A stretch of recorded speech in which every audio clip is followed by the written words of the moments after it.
Well, with that, everyone, I'd like to call our meeting to order here, the regular quarterly meeting of the Tennessee Board of Regents on this pretty morning across Tennessee, Thursday, December 10.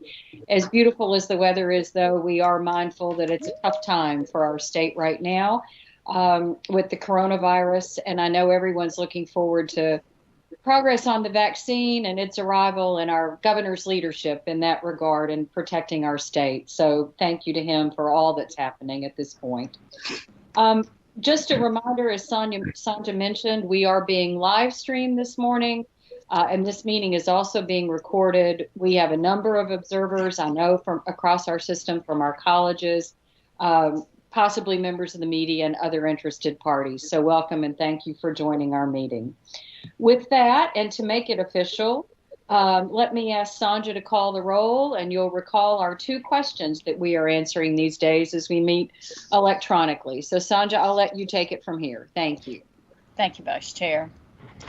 In accordance with Tennessee Code Annotated 844-108C3, there are two questions that need to be answered by Regents for the record. First, can the Regents simultaneously hear and speak with others participating in the meeting? And secondly, are there any people present in the room with the Regent? If so, please identify those persons when I call your name. Thank you so much. And I'll go ahead and call the roll. Governor Lee. Regent Apple. Here, and I can hear and discuss with those on the line, and there is no one present with me. Thank you. Regent Burdine. I'm here, and yes to both questions, and there's nobody else in the room with me. Regent Duckett. Regent George.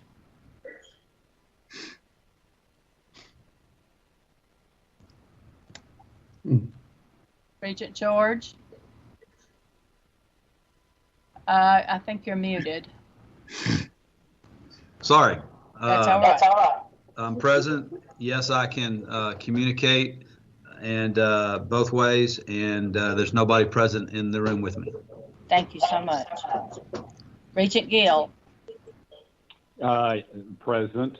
Yes to the first question and no to the second. Thank you. Regent Goldsmith. Present. Yes to the first question, no to the second. Thank you. Regent Green. I am present, and yes and no. Thank you. Regent Hatch. Present, yes and no. Thank you. Commissioner Hatcher. Present, yes and no. Thank you. Regent Mike Krause, are you on the line? Regent William McEllier.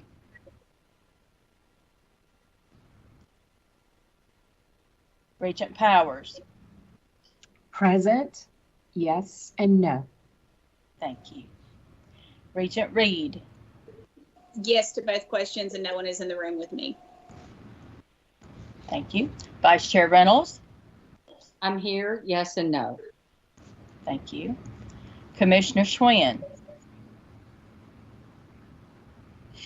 I understand she'll join us later this morning.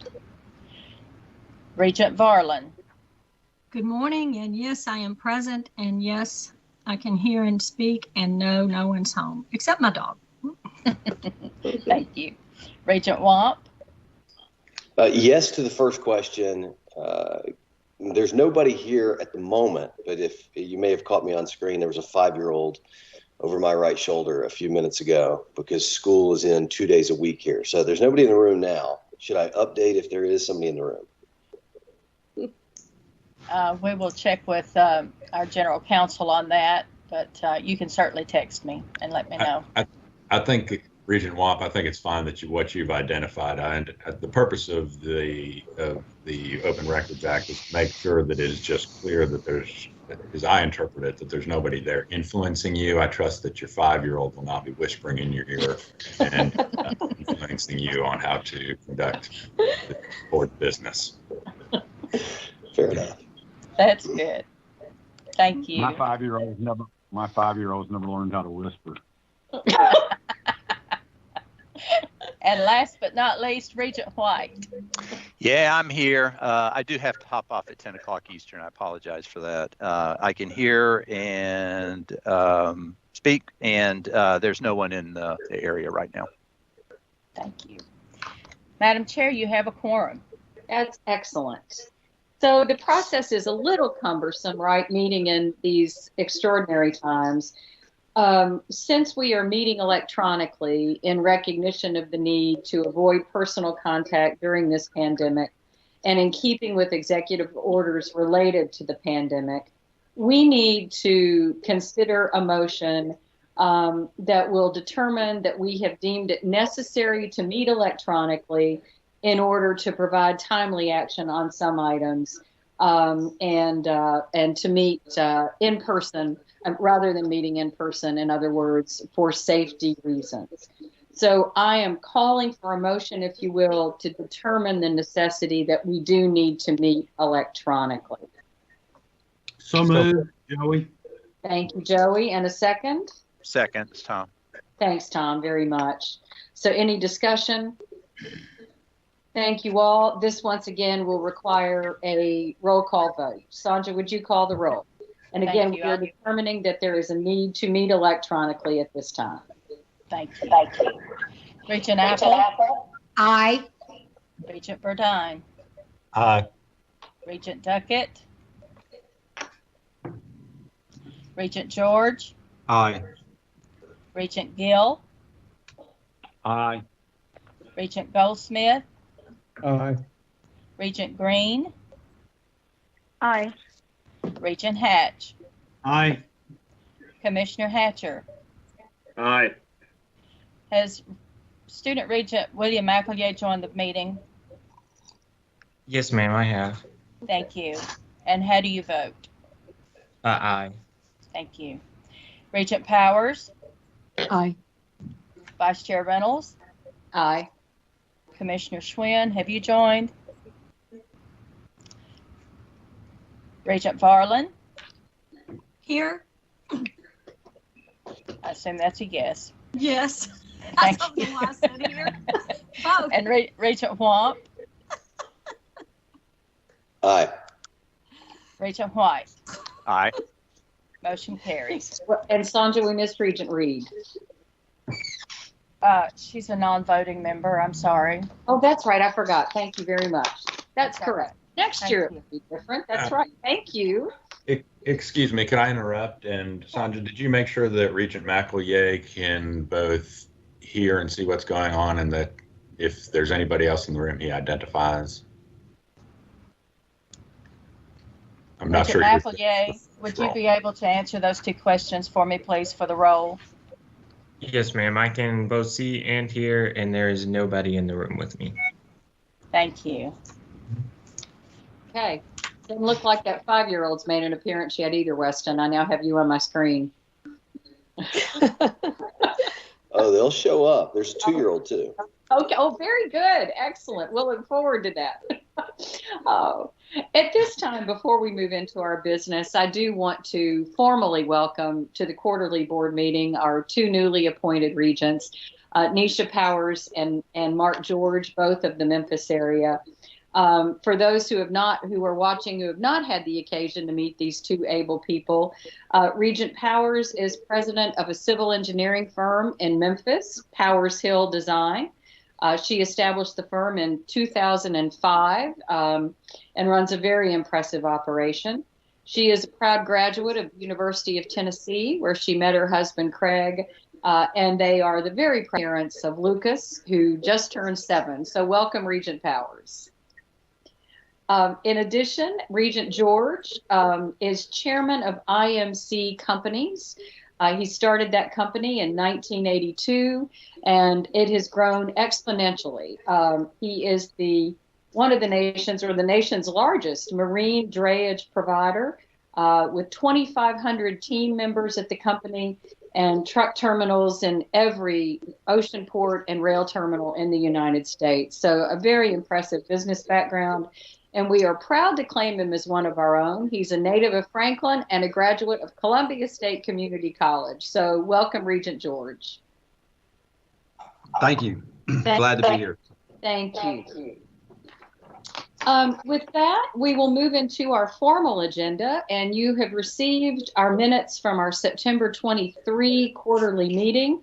Does anyone have any changes or corrections to those minutes this morning? And if not, we'll entertain a motion to approve, please.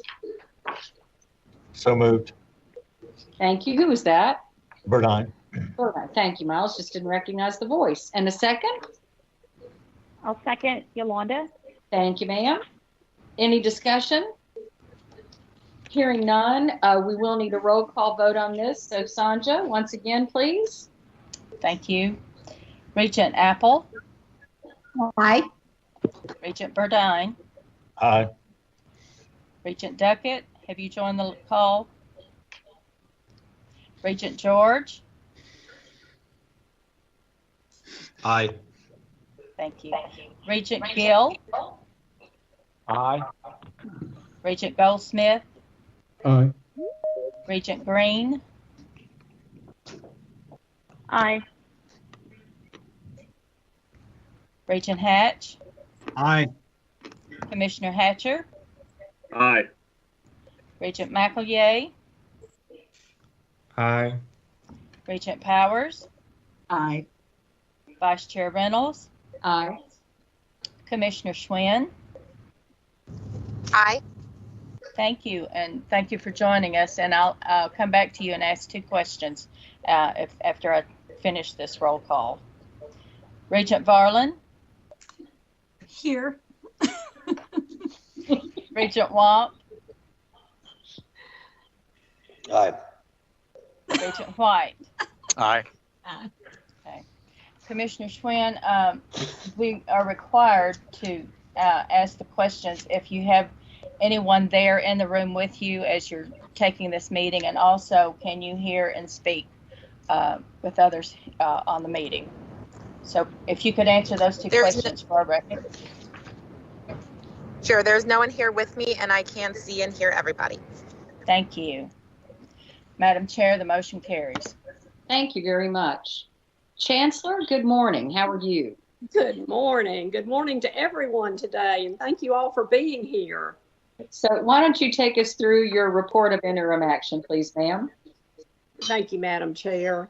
The interim action report was included in the materials made available to all board members prior to our meeting today. This report constitutes a record of business transacted by the Office of the Chancellor since the previous quarterly meeting of the board. Madam Chair, pending any questions, I recommend the board's approval of the report of interim action. Thank you. Any questions for the Chancellor? If not, we will entertain a motion to approve the Ms. Burdine, so moved. Second, Varlin second. Thank you. Any discussion?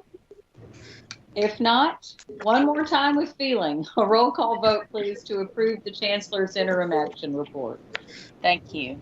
Regent Apple. Aye. Regent Burdine. Aye. Regent Duckett. Aye. Oh, you've joined us, and thank you. And I'll come back and ask those 2 questions in just a moment. Regent George. Aye. Regent Gill. Aye. Regent Goldsmith. Aye. Regent Green. Aye. Regent Hatch. Aye. Commissioner Hatcher. Aye. Regent McElroy. Aye. Regent Powers. Aye. Vice Chair Reynolds. Aye. Commissioner Schwinn. Aye. Regent Varlin. Aye. Regent Wamp. Aye. And Regent White. Aye. Thank you. And Regent Duckett, if you could answer those 2 questions for me for the roll, if you don't mind. Can you hear and speak to everyone here that's present? And then also, do you have anyone else with you in your office? Yes, I can hear and speak to everyone, and no, I do not have anyone in my office. Thank you. Madam Chair, the motion for interim action carries. Thank you very much. We do have a committee report today from audit. we do need an action to approve the minutes from the special called audit committee meeting on October 14, and then the regular audit committee meeting on November 17. Regent Hatch, I will turn to you for a motion if that's okay. Yes, ma'am. So I'll get started. Do you need any more information than what you just said? No, thank you. Since since we reported out November.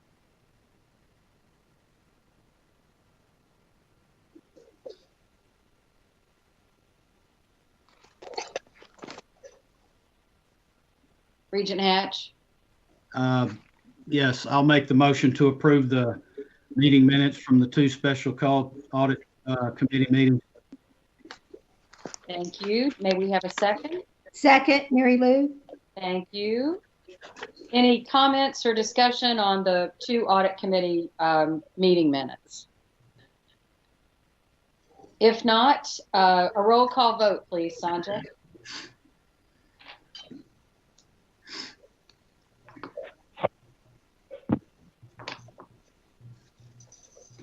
Sandra, I think you may be muted. Thank you. Thank Regent you. Apple? Aye. Regent Burdine? Aye. Regent Duckett? Aye. Regent George? Aye. Regent Gill? Aye. Regent Goldsmith? Aye. Regent Green? Aye. Regent Hatch? Aye. Commissioner Hatcher? Aye. Regent McElroy? Aye. Regent Powers? Aye. Vice Chair Reynolds? Aye. Commissioner Schwinn? Aye. Regent Varlin? Aye. Regent Wamp? Aye. Regent White? Aye. Motion carries unanimously. Thank you all very much, and thanks, Regent Hatch, for your good work chairing the audit committee. Chancellor, before I turn to you for your report, since we have the good fortune to have Commissioners Schwinn and Hatcher with us this morning, I wanted to reach out to both of them and start with Commissioner Schwinn and just see if there's anything, given the enormous work that you and your team are doing right now in the K through 12 field, especially during this pandemic. If there's anything you'd like to bring to the attention of the board this morning, and again, thanks to you and your team for all you're doing. Yes, thank you very much. I appreciate that. And certainly for K-12, it has been a very difficult time. Our districts are working very hard in all grade levels. I think specific to the work of this group, and I know the focus here, I will spend a little bit of time on our high school students. Last year we spent a lot of energy thinking about those students who were graduating and what that would mean for matriculation into any programs, post-secondary programs. And certainly I think a lot of work happened to ensure that we had the same percentages matriculation and retention as last year, and the post-secondary task force that was established really helped with that. I think for this year, one of my bigger concerns in this space is that we are not dealing with 3 months of school closures after the students have essentially had almost 4 full years of high school. We're going to be having students who, many of them, especially in 2 of our districts, likely will not have been in person for instruction for an entire year plus last year. Additionally, we have a number of districts who are doing hybrid, so A-day, B-day models. That does mean that many of the programs, resources, and opportunities that would normally happen in in-person instruction, a lot of students who are able to do dual credit, dual enrollment, participate in work-based learning and apprenticeships, just won't be able to do that this year. And so I think there is some additional attention and some pretty significant resources and supports that we plan to provide and are going to work to provide for some bridge programming this summer to make sure that students still have access to those same opportunities. We don't lose them in this year or in the summer preceding or the summer to come. So I think that those are some things that are, I think, really important for the department right now. And then certainly as we head after this break, this holiday break that's coming up, We know that the cases are high and many of our school districts are making decisions about how they're going to continue education in the spring. We're optimistic that the vast majority of our districts will be in person. For the remainder of the year, we were at 144 out of 147 through October. So really strong numbers in terms of opportunities that we have been able to provide, but certainly want to make sure that as we look at learning loss, missed opportunities because of building closures at all levels, that we come together as a state to support those students and ensure that the transitions are as strong as possible, especially our high school seniors that are graduating this year. I have particular concern for them, but happy to entertain any questions or provide more information that might be helpful. Any questions for Commissioner Schwinn? And you know we share your desire and goal for high school graduates that are as prepared as humanly possible. But we recognize it is a challenging time. So we share many of those same challenges at this point, clearly.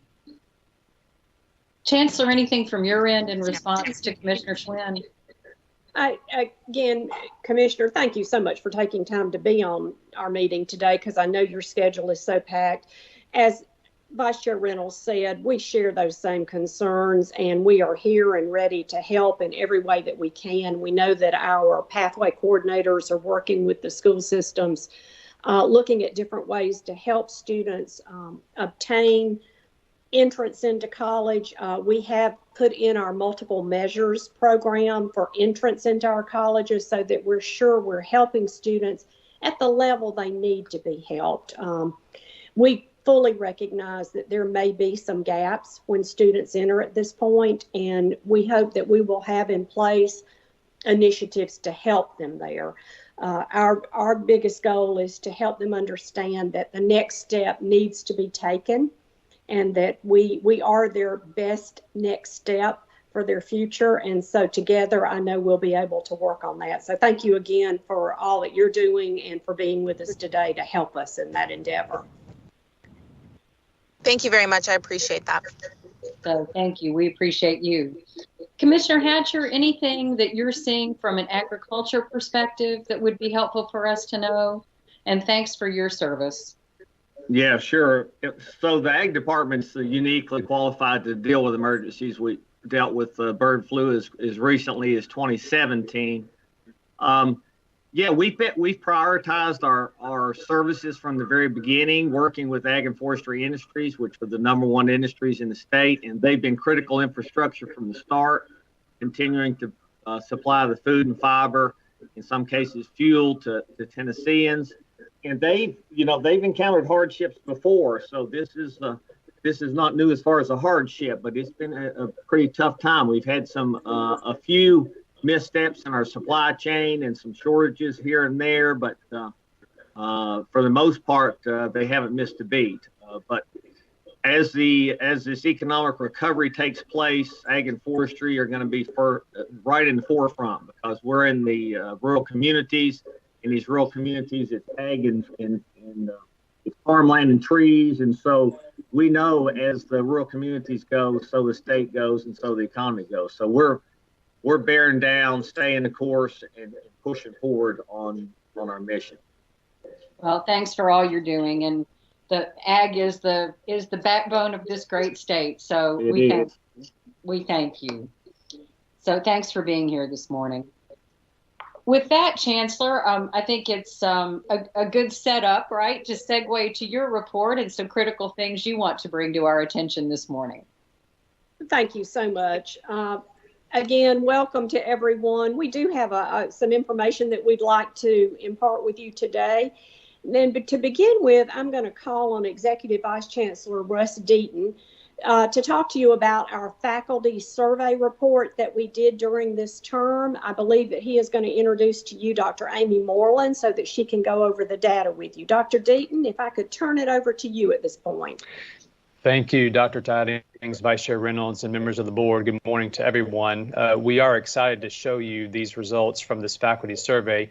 You'll recall that in the springtime, we did survey our faculty for their perceptions of the pandemic experience, their perceptions of what students went through, their own needs. We got a lot of responses, and we conducted this survey again this fall, asking similar questions to try to assess what our faculty need and how we can support them as they transition to an online environment. So with that, I would like to ask Assistant Vice Chancellor for Policy and Strategy, Dr. Amy Moreland, to present the findings for you. Well, good morning, Vice Chair Reynolds, members of the board, and Chancellor Tidings. As Dr. Deaton mentioned, in order to develop insight into the experiences of faculty, last month, TBR invited community college and TCAT faculty from across the state to participate in an online survey. This survey built upon what we learned in another survey conducted earlier this year in the spring. And through both of these surveys, we hope to learn more about campus experiences, as well as to identify opportunities to support faculty and students. Several themes emerged from this survey that was conducted in November. We learned more about the challenges of getting and keeping students engaged in online learning. We also learned more about student technology access and challenges in that area. And we learned more as well about providing that critical hands-on training in an online environment. Lastly, we learned more from faculty about their perceptions of students' safety and well-being this fall. More than 1,500 faculty participated in the survey last month, representing nearly half of all TCAT faculty and more than a third of community college faculty. Among the faculty who responded from community colleges, most of those faculty were teaching in synchronous or asynchronous online courses, and among TCATs, more faculty were teaching in-person or hybrid courses. From that survey, we learned a lot about the challenges that faculty and students faced this fall. In particular, and what you see on the screen here, concerns about student engagement were common among faculty. In fact, 40% of faculty responded that engagement this semester was worse than in a typical term before COVID-19. However, while nearly half of full-time community college faculty said that student engagement was worse, only a quarter of TCAT faculty said the same. And in fact, 18% of TCAT faculty told us that student engagement was better this semester than in the past. But throughout the survey, faculty did share with us some significant challenges that they faced in getting and keeping students engaged in online coursework. While many faculty across all methods of instruction said engagement was worse this term, the faculty who were teaching in fully online methods expressed greater concerns about online coursework than those who were teaching in person. But in another series of questions, 41% of our community college faculty said that student engagement and attendance were the most difficult challenges to overcome this semester. Additionally, faculty shared with us their concerns about students' lack of access to the technology that is needed for online learning. 62% of our faculty reported challenges related to student technology issues. And to be clear, far fewer faculty reported challenges with instructional technology, the technology they use to teach the course. Those items fell further down the list. The most significant technology issues do appear to be specific to student technology access to devices or broadband that's required for online learning. And those concerns were felt even more deeply by faculty in some regions of the state, particularly West Tennessee and Southeast Tennessee. The survey also included several in-depth questions just for faculty who teach in technical programs, those programs that maybe traditionally would have been more difficult to offer in an online environment. And when asked how much of their instruction in those technical programs could be successfully delivered online, 95% of faculty in technical programs said that at least some of their instruction could be delivered online easily and successfully. But for those who said that maybe their full program could not easily or successfully be delivered online, we asked, what are the barriers to that? And nearly half of them responded that they're just still searching for ways to provide that critical and valuable hands-on training in an online or remote model.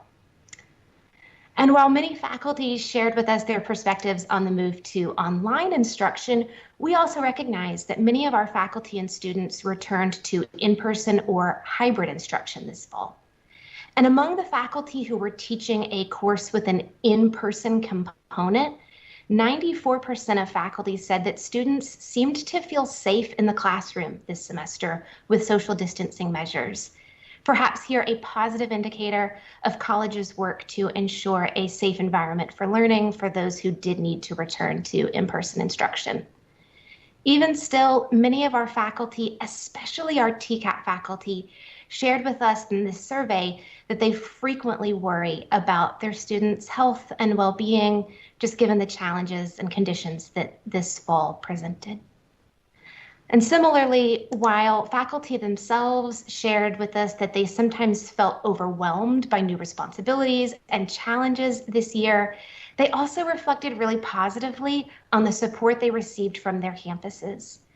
When asked about the support that colleges provided both to faculty and to students themselves, about a third of faculty actually said that college support was better this semester than ever before.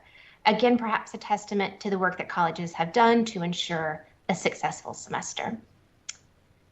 These highlights from the survey remind us of the work that is ongoing to learn more about how to get and keep students engaged in online learning, about the importance of ensuring that students have access to the technology required for learning remotely, and the importance of ensuring that students have access to that critical hands-on training, even in online environments. In addition to the results shared here, the full faculty survey included some other in-depth sections about topics like faculty mindset and the effect of COVID-19 on how we serve students who really need additional learning support. The full results of this survey are shared in an interactive dashboard on the TBR website, and that tool allows each college to see the results just specific to their institution. To conclude, we want to express our sincere gratitude to the more than 1,500 faculty who participated in this survey. And of course, I would be happy to entertain any questions at this point. Questions and comments for Amy? I guess my big question is, now that we know all of this, what are some immediate steps we can take to assist? I think there are two critical areas that we have identified. The first is continuing to address student technology access through some of the questions that were highlighted here, as well as a suite of more in-depth questions. I believe we're beginning to develop a better sense of what exactly those student technology access issues are, specific in particular to broadband access across the state. And related to that, I think we're developing a better sense of where those issues are across the state, particularly in Southeast and West Tennessee.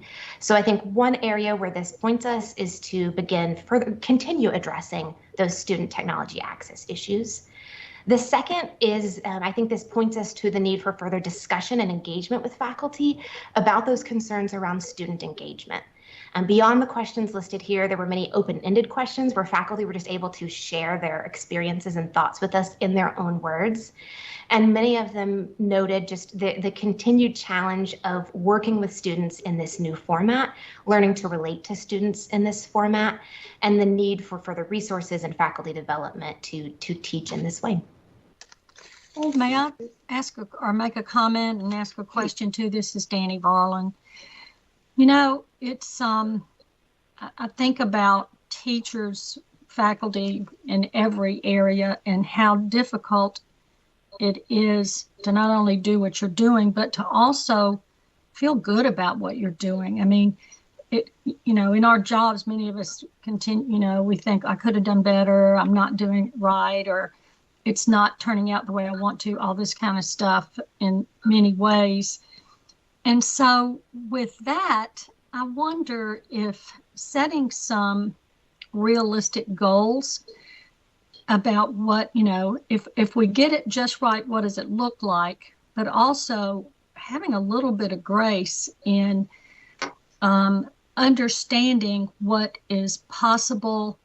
This is all, this level, this level, this level. But I just feel really bad for them feeling the frustration and lack of control and just feeling like they're just not reaching their goals or whatever. And maybe I'm not really trying to say not to set our goals high, because I think we should, but the grace that what we want to expect and what's realistic and how we meet those things, just a different kind of conversation so that people just aren't left feeling so lacking.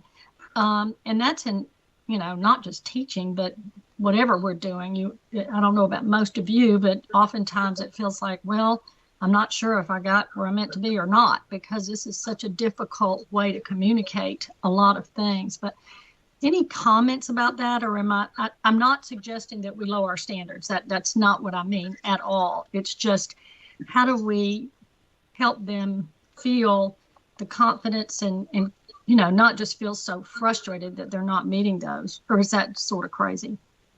Well, no, Danny, that's not crazy at all. And if you'll remember back in spring term, when we went online in such a fast pace to get everybody up and running, one of the first things that we did beginning in spring and summer is we put in place the triage group to sort of help faculty with that very issue that you're talking about. Our eCampus actually became our help desk, because we have faculty and staff in that arena that have been doing the online teaching forever.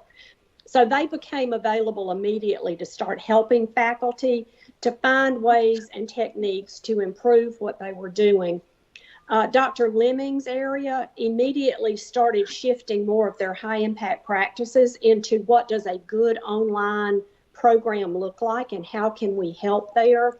The HIP conference that's actually coming up, our virtual conference, is going to have presenters from across the country that are going to help our faculty model good online teaching. And one of the things that really strikes me in the report that we did with our faculty and staff and looking at our student achievement in this arena that we've been in is that some hybrid has really been good. We've seen some improvement. We're seeing that in some areas, this has been better than actually being in class. And so now we're looking at how do we take that and turn it into what would be an ultimate best practices past the pandemic. How should we be offering classes, and should hybrid now become a way of life for us? But you also noted that the hands-on piece is absolutely critical to the success of so much of our program. So having a nice blend, knowing the right amount of that blend, and being able to put that in place, I do feel like that we as a state are well ahead of many other places, because we had some experience in online education, because we had been doing some of that. Many of our faculty, and Regent Goldsmith is a really good example of this, had been teaching online for quite some time. It wasn't new to him. So now he's had a chance to even improve what he was doing as a result of this time that we've had. So while it's been a tragedy to have what we've had happen, I feel like our campuses have turned that into lemonade. They have taken the lemons and they are making lemonade every single day for our students. I think that I was extremely encouraged by what you saw in this report, that our students felt like they were getting the help that they needed, that our faculty are extremely engaged and working with our students to help them be successful. If we hadn't had a downturn in enrollment, I would consider the entire term a success. That's the only part that I feel like we fell off the wagon on, in that we just didn't have as many students. As far as the fall term, and Amy, I'm kind of jumping on into my fall term update just a little bit here. But as far as our fall term went, we have had very few complaints from students. And to me, that is almost a miracle at this point. And the nature of those complaints has really not been a lot different than what they were pre-pandemic. So, you know, we get some things that we hear on a regular basis. We just anticipate and we know that we're going to hear those types of complaints. I'd also like to tell you how proud I am of the fact in the way that we handled fall term with preloading a lot of the hands-on activities into fall term. We listened to the experts. We anticipated a surge in COVID-19 cases this time of the year. So in just about all of our courses, the hands-on activity was preloaded as much as possible. There are some things you can't do till you've learned the theory. And we've seen that that's been working. Northeast has actually already finished the term because they started early in anticipation of the surge that we've had. Our colleges have really done an unprecedented job of turning around this fall term into having the hands-on and being successful for students. We have had several colleges in the last 2 weeks that had to revert to fully online. And if you go in and look at our COVID-19 dashboard on our website, that'll show you where we've had some large increases in cases across the state, where they are increasing at a rate that is equal to or even faster than the community that they live in. We're also anticipating that the beginning of spring term, January, the cases are still going to be at their height, their zenith. So we are going to begin online and then slowly go into the hybrid format for spring term and then into the hands-on format. So we will begin pretty much like we're ending this term. And we'll continue. That was a really long answer to your question, Danny, to give you an update kind of on what fall was doing. But we'll continue to monitor with our faculty and our students the progress that they're making. Our online task force is still hard at work to figure out where are the holes and gaps in what we're doing and how do we improve it. At the governor's budget hearing, we were asked about the connectivity of our faculty and our staff across the state. We provided that information to the governor's office. There is real interest in the governor's office in trying to figure out what we're going to do to address that. And I do think that we will be hearing something very soon about how we can go into addressing that. Are there any more questions about that piece? Yeah. Hey, Dr. Tidings, this is Joey Hatch.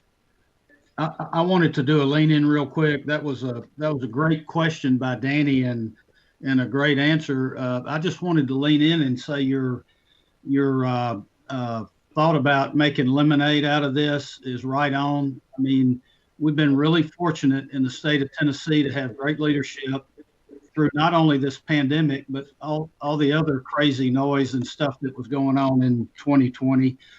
And I think when we get to sometime in the second or third quarter of next year, which will push us a little over a year from when this really got bad, I think we've learned a lot about how we can operate, things we can do that we'll get from how we've had to operate in this pandemic.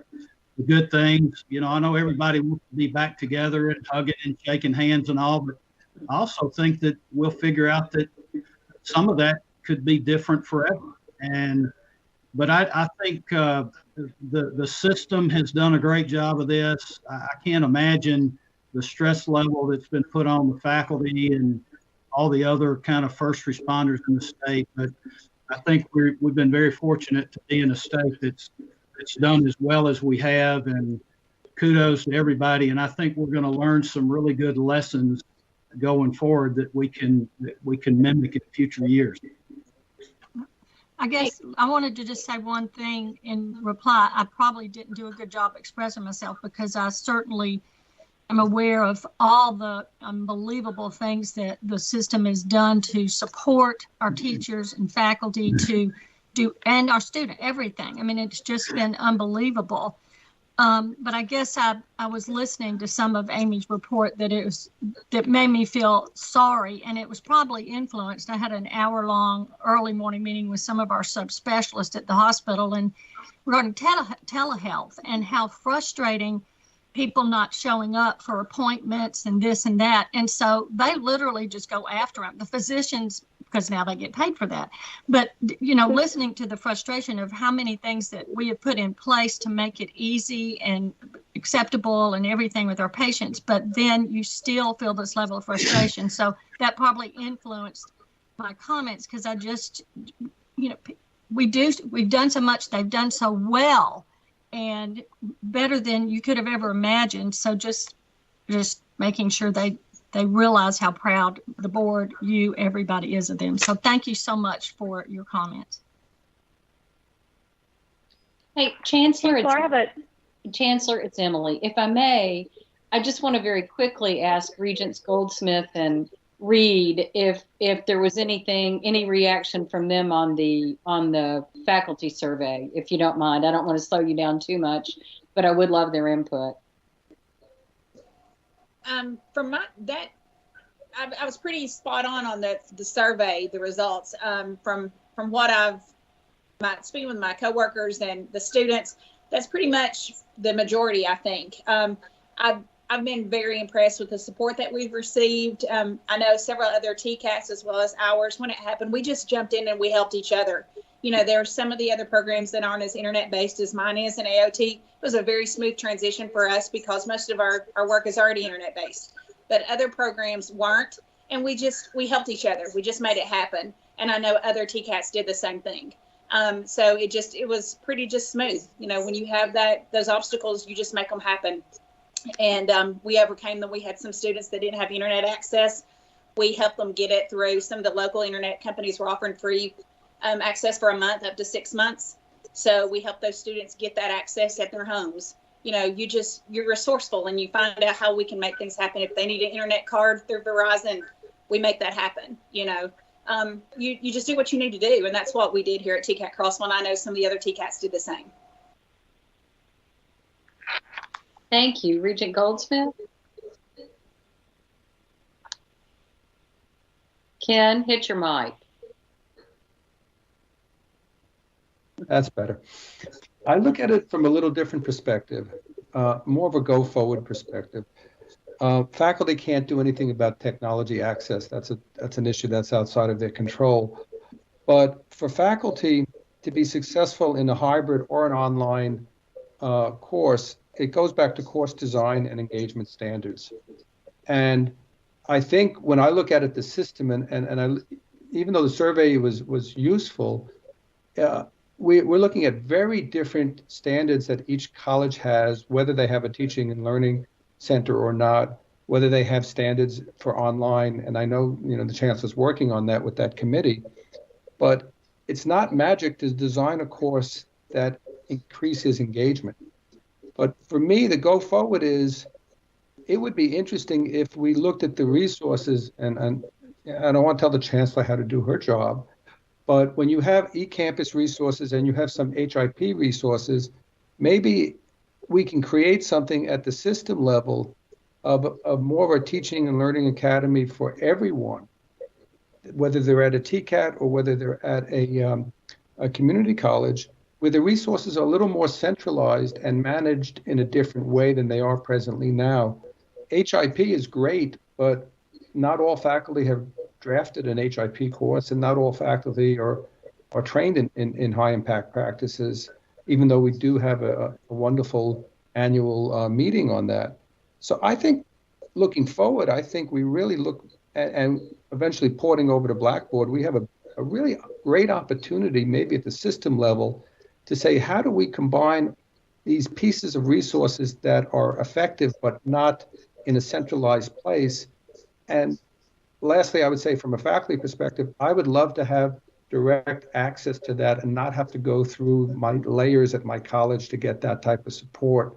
I don't know if that would overwhelm the system, but it would make it a lot easier for me because, again, the support I get is not, my campus emphasizes accessibility in the course design to a point where it becomes very difficult to do that because accessibility should be handled more effectively by someone who's an expert in it than training faculty to, design their courses for accessibility. I should be knowledgeable in it. So I think we have, if we can take some of the design burdens away and have it where they're helping you create more engagement, and whether we can, if we can do that at the system level without upsetting every individual campus, I think that long-term could be a big win. Because I'll close with this. My program, going back now 4 years, has been only hybrid and online. We eliminated the traditional classroom meeting because we're a night program. We had a lot of reasons to do it, but we were ready for this in a way that I guess most traditional teachers were not ready for it. And most traditional type of programs were not ready for it. So we didn't suffer from this, and we didn't suffer from engagement issues. But to me, every faculty member should have their courses prepared as hybrid or prepared as online, even if they still taught it traditionally. If I go in and teach a regular traditional class, all my materials, my entire e-learning course is there that could be delivered online if I needed it. So I think we have a great opportunity now to move all faculty forward without them having to say, I'm going to sacrifice something to get there. And again, I think we need the system to have a centralized resource where I can say, oh, I know I can get some design help, or I know I can get some help on engagement, or if I want some research support for doing something a particular way. For instance, simple things, and as the chancellor knows, we open our classes up earlier now. Our classes should be open earlier. We should have faculty home pages, where students can learn about the faculty, see sample syllabi, learn about what the engagement requirements are. We should mandate that faculty have to respond within X number of days, better X number of hours to student requests for help. I give my phone number. My students text me. Why aren't we using technology and even social media in a way to increase student engagement with the faculty? What hurts me, and I know I went past my last statement, is when students say to me, oh, you're much more responsive than everyone else I have this semester. That kills me because there's no reason for faculty not to be responsive if they're going to teach in a hybrid or an online environment. If you're not responsive, you shouldn't be doing it. You shouldn't be teaching there, regardless of what the course is. So there's a lot of opportunity here to get everyone moving in the same direction and to get away from any faculty. I think we can now easily move past any faculty objection to doing this. So I'll close with that. And Regent Goldsmith, you are absolutely dead on. And our Center for Innovation in Teaching and Learning, that is actually their mission. And that's what we will be doing, is beefing all of that up for everybody to go in and utilize, and making sure everybody knows that it's there for us to do. But that you are spot on. And Regent Reed, I think our new tagline needs to be, we make it happen. I think we just need to put that in, because that absolutely is what our campuses do. They make it happen every single day, whatever that challenge is. So thank you very much for that. Vice Chair, would you like me just to keep going with my update? Good input. Thank you. All right. Just quickly, again, to remind everyone that on November the 9th, Governor Lee did hold the higher education budget hearings. Those went very well, and I want to share with you that Governor Lee was extremely kind in his words to all of the higher ed entities that were presenting that day. He expressed his deep gratitude by saying that no one knew what would be coming and no one could imagine the challenges that we would face. And our students have been burdened, but all higher ed has worked really hard to lessen the burden and to accommodate the challenges that we've encountered. And for that, he is very grateful. He said the future of our state is dependent upon education, and it is the most important component to Tennessee's future, both our K-12 and our higher ed. So we were very thankful for his comments at the hearing. Now we also hope our budget looks really good when it's presented at his hearing. And Carol, if you would go ahead and switch to the Reconnect to Workforce slide.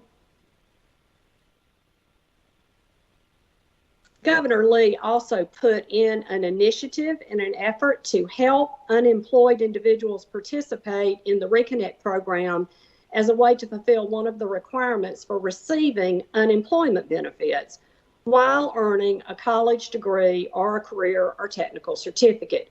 This new initiative is called Reconnect to the Workforce. Our Student Success Office and our marketing team are working together to inform and prepare our colleges for students applying for Reconnect to workforce eligibility. We're committed to helping our fellow Tennesseans who have lost jobs due to the pandemic acquire the skills needed to begin a new career and obtain employment. Between Labor and THEC work together to send out over 500,000 opportunities to individuals that are currently on unemployment to let them know about Reconnect to Workforce.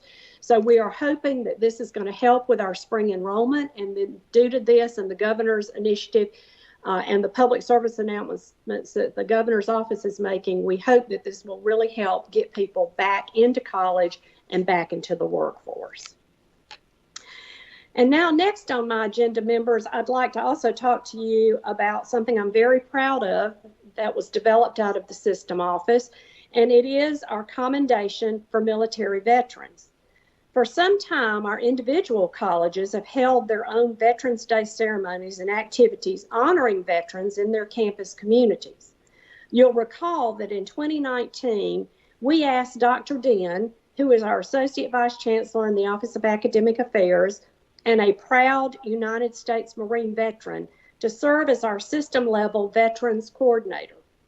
In late summer, Dr. Den suggested to me that we establish a type of honor for our veterans in addition to what the campus-level activities were doing. But rather than he and I sitting down and trying to dream up what that might look like, we asked our presidents to submit their ideas on what they felt like would be a great addition to honoring our veterans. When we tallied all of the votes, the president's preference was very clear: a chancellor's commendation for military veterans commemorated in the form of a challenge coin. Challenge coins are a proud tradition in the military. They are meant to install unit pride, improve esprit de corps, and reward hard work, excellence, and achievement. Working with Dr. Den, Matthew Gann and his staff created what you see on the screen right now as the beautiful challenge coin featuring the Chancellor's commendation wording on one side and the insignia of all branches of the military service on the other. The president submitted one nominee for the coin from each of their institutions, with each nominee exemplifying characteristics of honor, courage, commitment, integrity, duty, respect, discipline, and sacrifice in their new role as student, alumni, faculty, or staff. And they were all excellent choices. As you'll see, we're going to scroll through just a few of the pictures where the coins are being awarded. Due to the pandemic environment, we had to ask each college to present their coins in whatever safe and socially distanced veterans ceremony that they held. I'm hopeful that by Veterans Day 2021, we'll be able to gather all of next year's recipients together for a truly system-wide level commemoration that you and board members will be invited to help us hand out these awards. The presidents made sure that the veterans know that we, the board, and I recognize them as men and women who have brought to bear the values of military experience in pursuit of the values embodied by the college system of Tennessee. And I really don't want to single out any one recipient because they were all equally deserving, but just to give you an example of the service of veterans we are privileged to serve on our campuses, I'd like to talk about Katrina Green, pictured with President Seymour at Cleveland State. On the day after the U.S. forces entered Iraq in March of 2003, Sergeant Green, a 1991 graduate of Cleveland High School, was among the first ground forces to roll in as a member of the Tough Explosive Ordnance Disposal Unit, or what's called EOD, basically the military's bomb defusing team. And you may have seen the movie, The Hurt Locker, which was based on what she did every day in the military. Sergeant Green graduated from Cleveland State this summer during the pandemic with 2 associate degrees, 1 in arts and 1 in sociology. She graduated with a near perfect GPA and earned both an honors diploma and membership in the Phi Theta Kappa Honor Society. This fall, she entered the University of Tennessee at Chattanooga with a double major in multimedia photography and psychology. Sergeant Green and all the first-year recipients of the commendation represent all of the veterans on our campuses. So I want to sincerely thank Dr. Den and the presidents for their work on this special initiative. And now finally, as a little bit of a surprise today, there are 3 veterans that we were unable to work into the campus presentations due to the pandemic who should be receiving this special Chancellor's Commendation for Military Veterans. The first one of those is our very own Carol.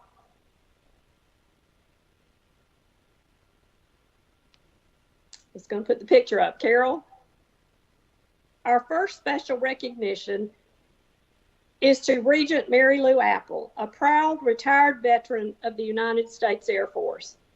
Dr. Apple served in the Tennessee Air National Guard. She earned the rank of Lieutenant Colonel and served as Chief Nurse and Flight Nurse for the 118th Aeromedical Evacuation Squadron.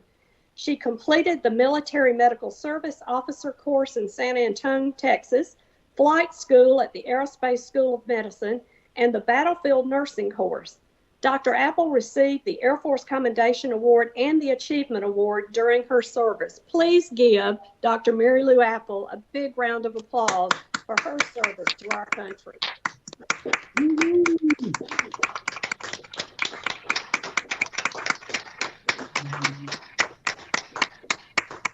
Also, I would like to recognize at this time Regent Miles Burdine, a proud retired veteran of the United States Marine Corps.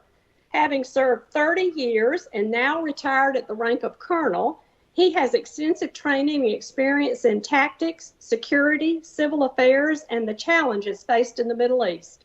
He has led, trained, and served with units from countries such as Kenya, Iraq, France, Italy, Saudi Arabia, Spain, Turkey, Israel, Lebanon, and England. 3 of his deployments have been to combat environments. One is a commander of Security Task Force in Beirut, Lebanon in 1983. Another in 1991 is the commanding officer of L Company, 3rd Battalion, 24th Marines in Saudi Arabia's Operation Desert Storm.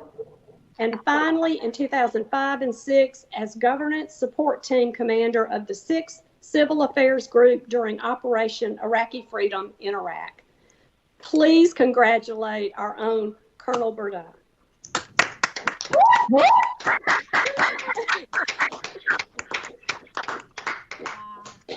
And our third commendation and challenge coin today goes to Regent Mike Krause, a proud veteran of the United States Army.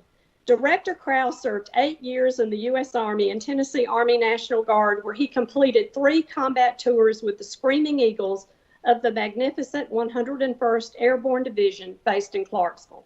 Regent Krause was awarded the Bronze Star Medal during Operation Iraqi Freedom, and we are reminded of his support for fellow veterans by his constant work at THEC on their behalf.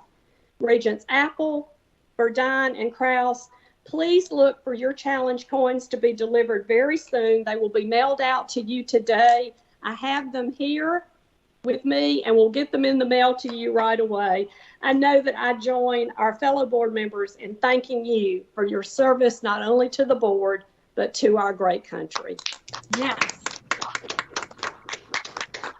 Thank you. That was awesome. And while we're on tributes, I do want to take a moment for another one, if you do not mind, and will indulge me here. As you all know, we've just had our elections. We've just had new legislators added to our state legislature. We've had national legislators added. But at this time, it also behooves us to say farewell to some who have served so wonderfully over the past years. And one of those is Senator Dolores Gresham. Dolores has served for 18 years in the General Assembly and is truly the epitome of a public servant.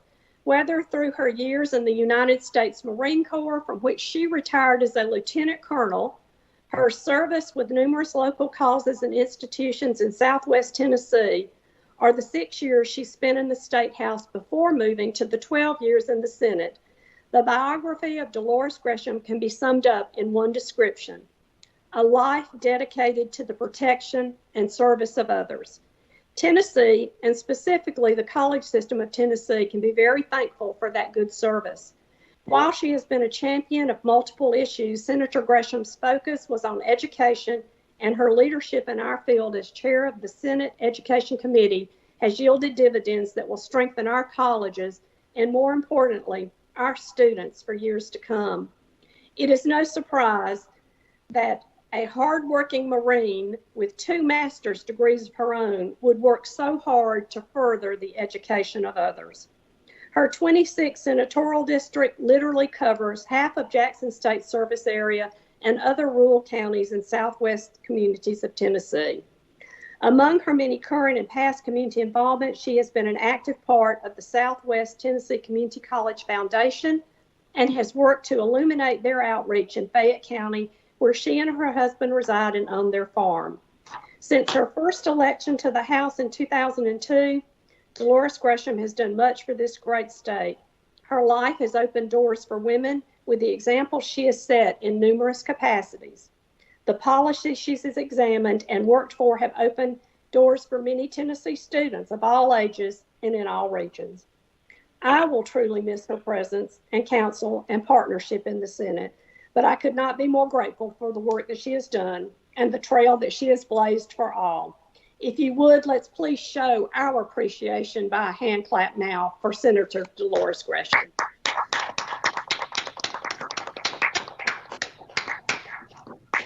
And speaking of blazing the way for women all across this state, I'm also going to take a moment to recognize our vice chair, who has blazed her way not only across the state of Tennessee, but across this country.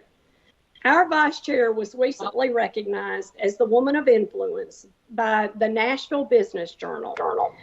As you all know, her resume is lengthy, and most of you have read it, so I'm not going to go into those great details because we know her well. But what the difference that she has made as vice chair every day in the lives of our students will live on forever. While she may never see their faces or talk to many of those students, the impact that she has had on them and the life-changing events that are occurring because of her are immeasurable. And yes, Reese Witherspoon would make a great person to play you, but she could never fill your shoes. So please help me in congratulating our own Emily Reynolds. Thank you, guys. Yeah, thank you. I'm very grateful, but compared to the service that Mary Lou and Miles and Mike and Senator Gresham have given our country, I'm just proud to be on the team and know all these fine folks. So thank you very much. Can I offer I'm sorry. This Miles, can I offer a comment, please? Please. Thank you for the recognition, but a little different perspective that I hope will ring true and be remembered as you recognize veterans, which happens often. You know, I get patted on the back and thanked for my service, my sacrifice, but quite frankly, you have to remember that our service is a volunteer service. So all those that were recognized, we volunteered to do what we were doing. So we really didn't sacrifice, but the sacrifices were made by our families, our employers who allowed us to serve. So, you know, every time I left a wife who had just given birth to a baby 3 times, as a matter of fact. She's the one that sacrificed. She's the one that had to stay home and take care of the things I was supposed to take care of. There's a book called Wild at Heart written by John Eldridge, and in that book he says, all a man really wants, he may have forgotten, may have lost focus of it, but all a man really wants is a battle to fight, an adventure to experience, and a beauty to protect. There's a lot of truth to that. So I ask that all of you that as you recognize a veteran, which is very important, when they're standing next to their family, near their spouse, near their children, thank them because they're the ones that truly, truly sacrifice. And thanks for indulging me a little time there. Oh, thank you for those great words. Anyone else? Chancellor, that was amazing. Thank you to the team and Dr. Den for a great idea to honor our military across this system. That's incredible. Just incredible. Thank you.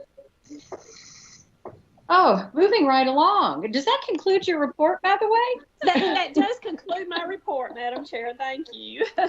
Oh, thank you so much. And again, to Regents Apple, Burdine, and Krause, thank you. We are honored. With that, we move on to unfinished business, which is an easy item because there is no unfinished business for us this morning. But we do have a number of informational reports in our new business category. And with everyone's indulgence, I'd like to call on Carol Perrier to bring us an update on workforce development. Okay. Good morning, and thank you, Madam Chair, board members, and Chancellor Tidings for the opportunity to share our update. But first of all, congratulations for all those that have just been recognized. It is amazing. And Madam Chair, you do an amazing job for our system, and I just appreciate everything you do for our students, because I do feel like you keep those students in mind every single day, just like the rest of the board members. So thank you on behalf of the center and our campuses. Moving right along, on the next slide, we're going to show you the agenda for today. We have 3 items. And so if we can go to the next slide, we have 3 things. I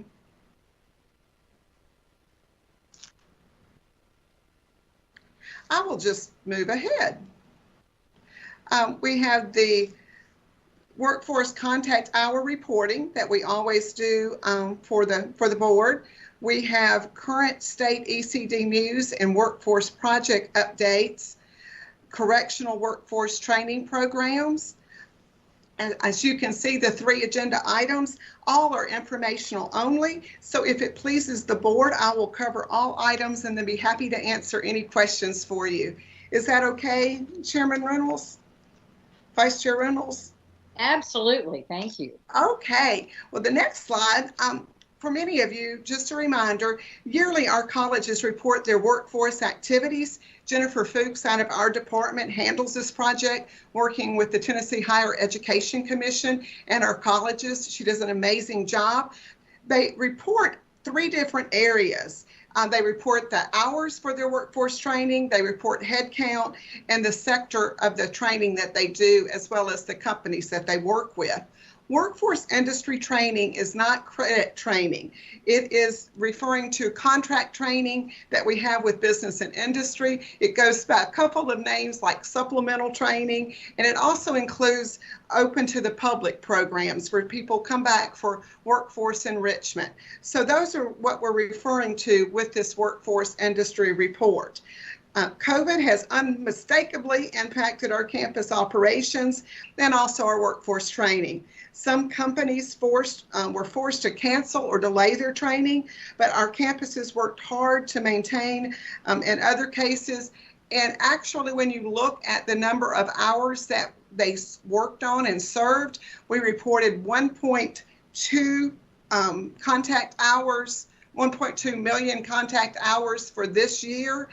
Compared to last year, we were just really down just a small percentage from the previous year. So I was very proud about that. Next slide, please. When we take a look at the head count, it took a little bit harder hit.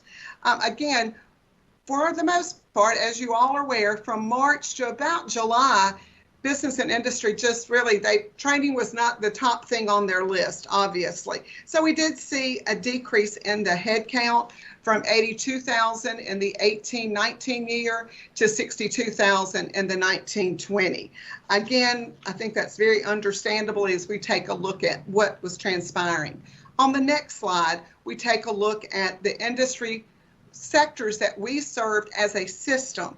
Manufacturing, it's not surprising, was our #1. that we had. We also followed next by architect and construction, health sciences, business administration, and information technology.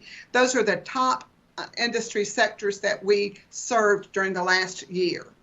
And who did we serve? So if we'll go to the next slide, we'll notice many companies that we have worked with over the last year. This is, of course, a partial listing, but our campuses worked with large companies, small companies, manufacturing, healthcare companies, you name it. I believe our colleges worked with those particular companies across the state.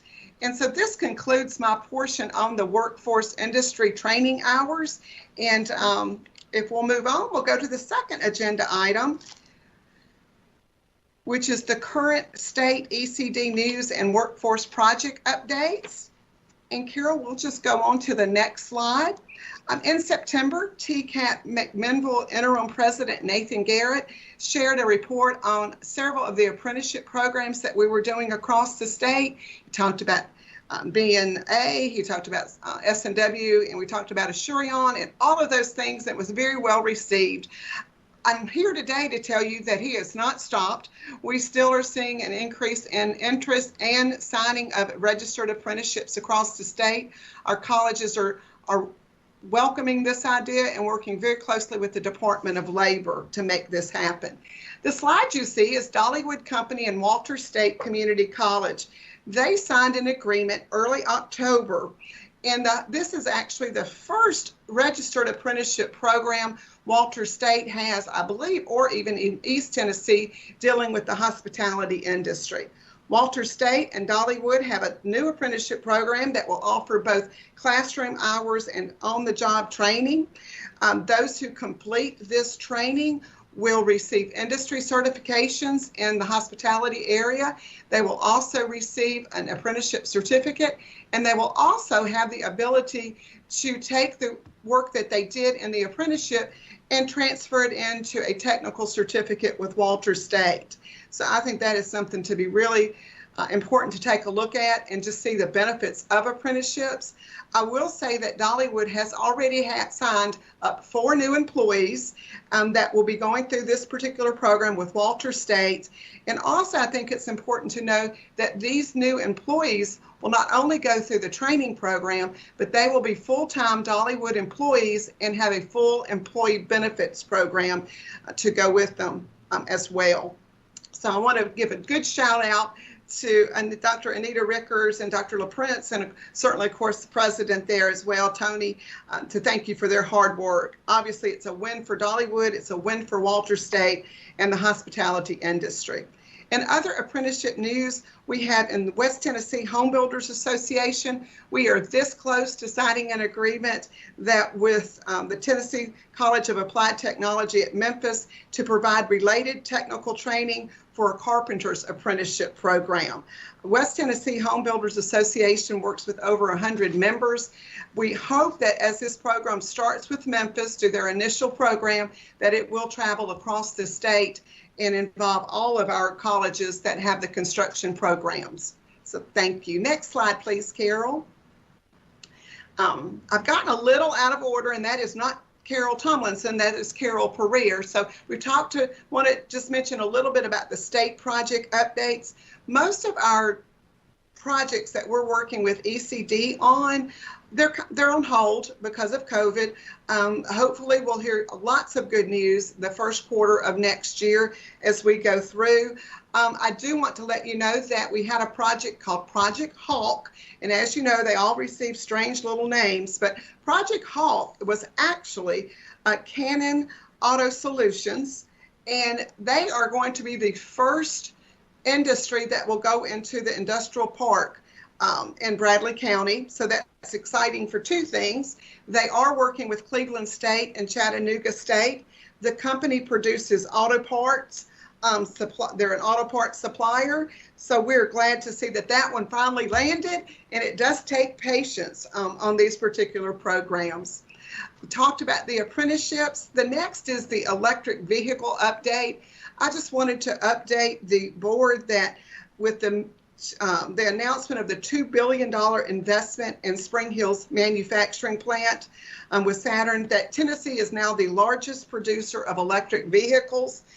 We are serving on an electric vehicle state committee with the Department of ECD, Labor, THAC, and Secondary.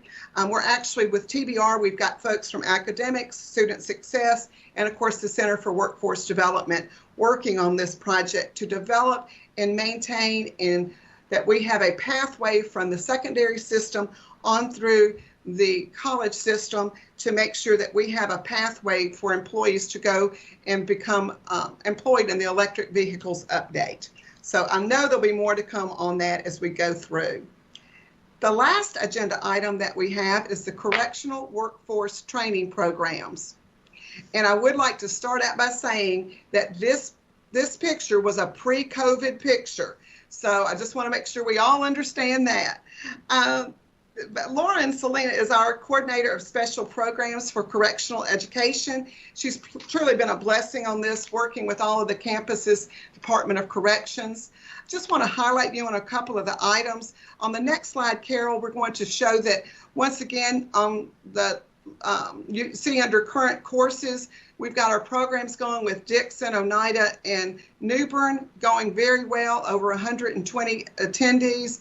We did just start 2 programs this fall with Elizabethton and Crossville at 2 new prison facilities.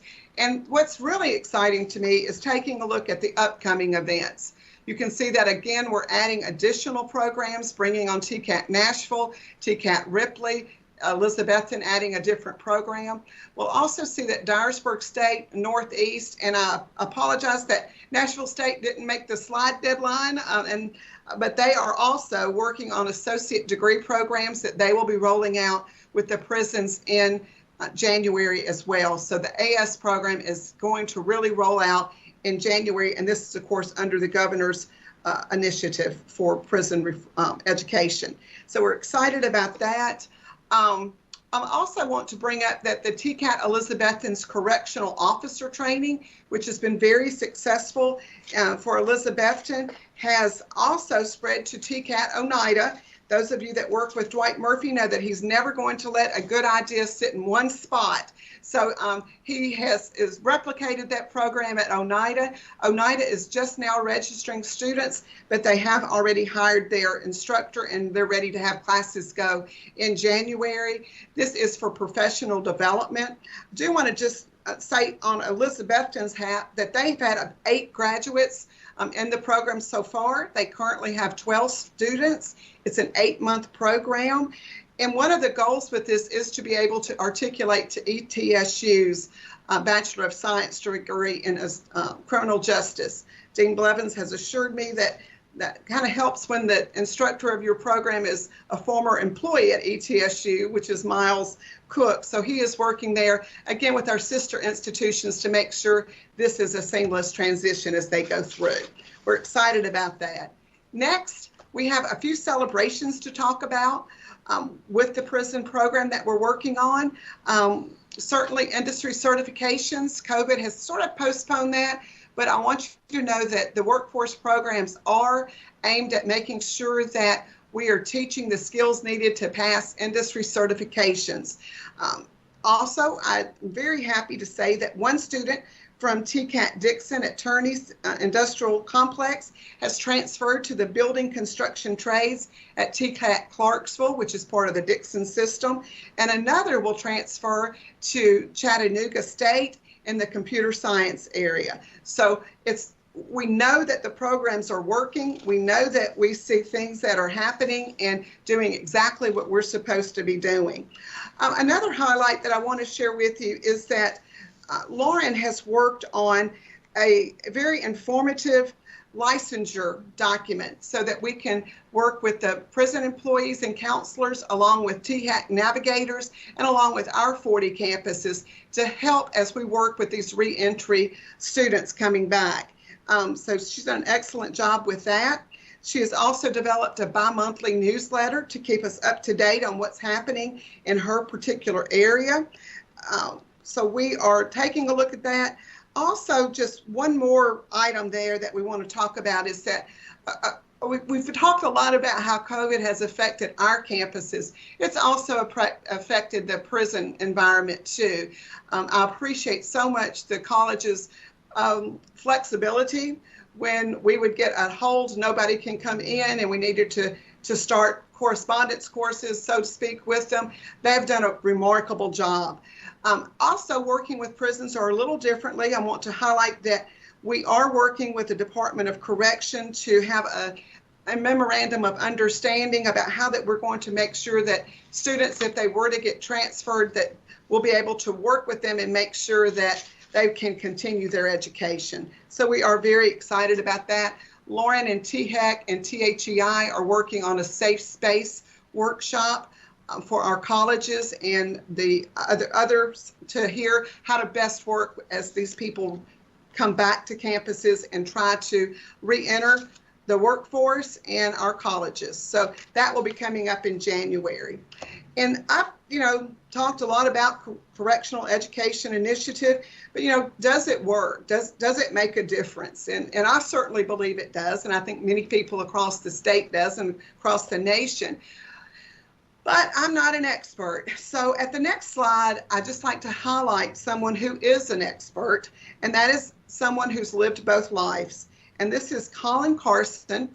He is a former student of Dyersburg when he was in the Northwest Correctional Complex.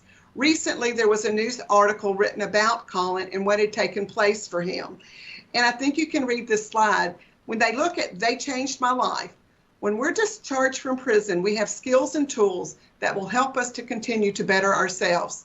Now, I can tell you, now I can tell my 10-year-old daughter that Daddy was in school and he was bettering himself, not that he was just in prison and doing time.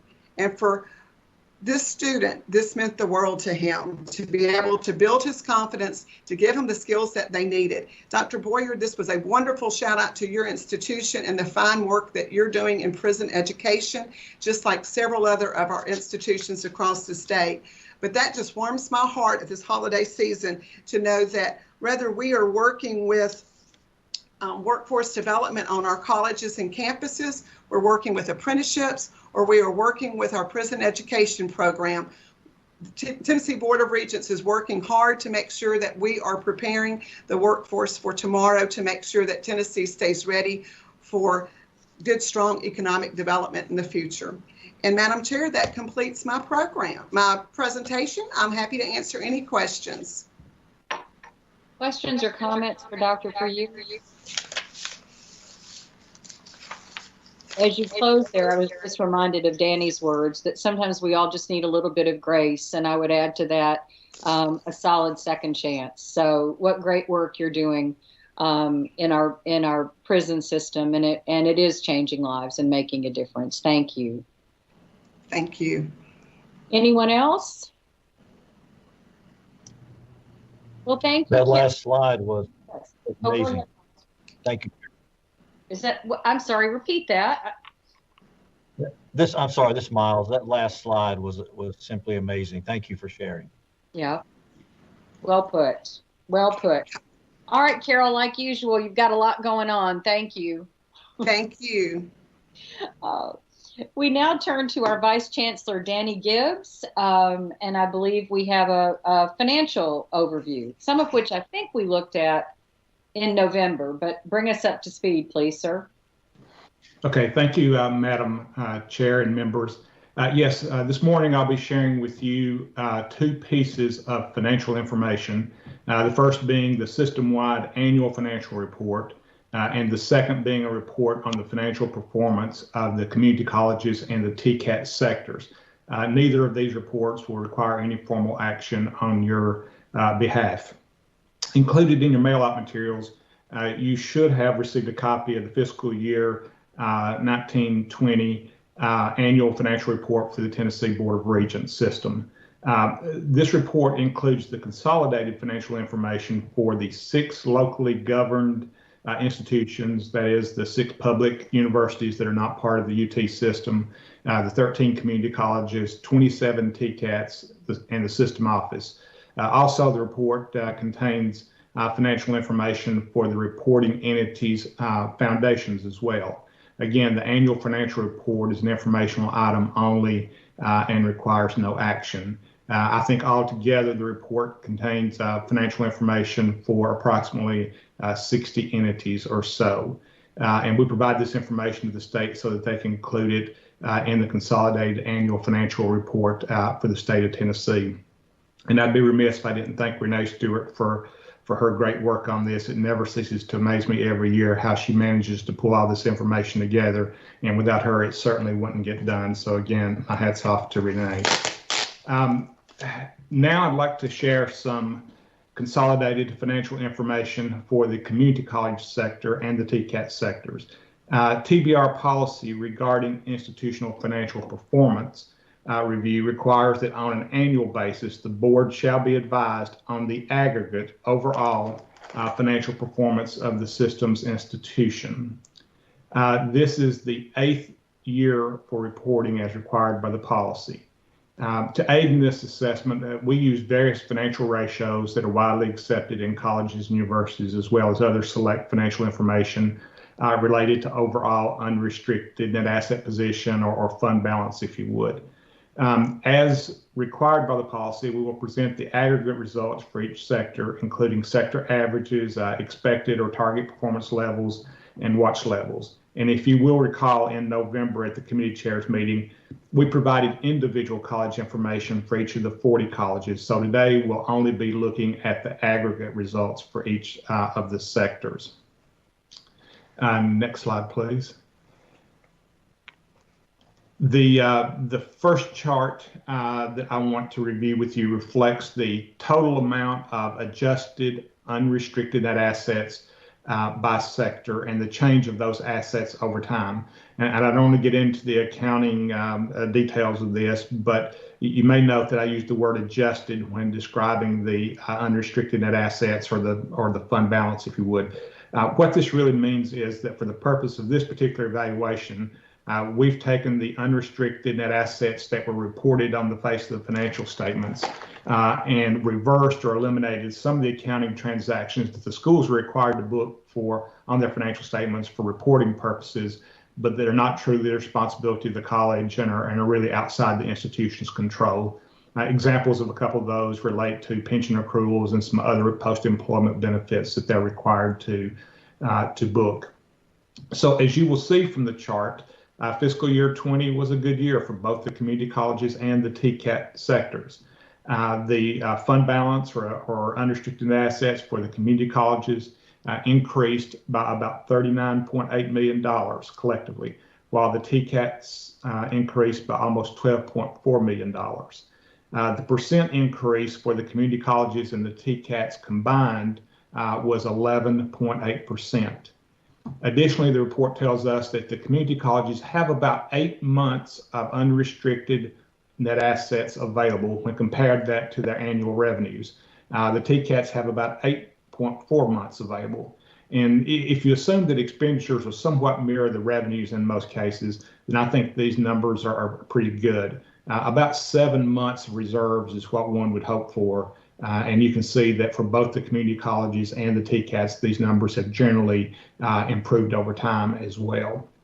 In my opinion, these measures, which use the adjusted unrestricted net assets as a measurement tool, are really some of the best gauges of financial performance. It gives a clear picture of how much really the bottom line is moving and in which direction. It also gives you some idea of the sufficiency of the fund balance levels. And it also, again, it negates the impact of those accounting principle changes that I just described to you. At the committee chairs meeting back in November, we had noted, as on this slide, that for the community colleges as a whole, the unrestricted net assets or adjusted unrestricted net assets amounts to about $414 million. And at that time, the question was asked, what's the breakdown on this, as far as which funds owns these assets. And I can give you that breakdown for the community colleges. Out of the 414 million, 163 million is included in the unexpended plant fund. And again, that's for future repairs and renovations to facilities. And then we had about 96 million in renewal and replacement, and that's primarily for the replacement of equipment. And then we had about $500,000 in retirement of indebtedness, and we had about 154 million just in the current unrestricted fund. For the TCATs, there was about 47 million in the current unrestricted fund, and they had about 5.6 million in unexpended plant and about 28 million in renewal and replacement. So again, I just wanted to follow up on that from our committee chairs meeting. Next slide, please. Now we'll take a look at the various other financial ratios that are used when computing the composite financial index, or the CFI calculations. And the CFI is a financial index that's generally used to measure the overall financial health of the institution. And I'll briefly describe these ratios as we go through the information. I do want you to keep in mind, though, that these ratios are indicators of financial health. They certainly are not absolutes. The first one, again, we'll take a look at is the primary reserve ratio. The primary reserve ratio measures financial strength by reporting information on how long an institution can survive on current reserves or savings. And the standard for this ratio is 0.4, and that really represents about 5 months of expenses that an institution would have on hand if their ratio is about 0.4. The watch level is 0.13, which represents less than 1.5 months of expenses. And from the next chart, you can see for the community college sector, the community college sector exceeds the target level of performance, which means that the reserves for the sector as a whole are in pretty good shape. They have about 5.9 months worth of reserves on hand. The next slide will show us the same information for the TCATs, and you can see there that the TCATs are also at the target level and have showed good improvement over the previous year. The next ratio that we will look at is the total return on total net asset ratio. The return on total net asset ratio provides information on whether the institution is better off at the end of the period compared to the beginning of the period. But this is one ratio where the receipt of large non-recurring state appropriation or gifts for things like investment in plant or buildings can create some year-to-year volatility and really kind of skew the results on this, especially for some of our smaller schools. The industry standard is 3% above inflation as measured by the Consumer Price Index. The watch level, if you are performing consistently below the rate of inflation.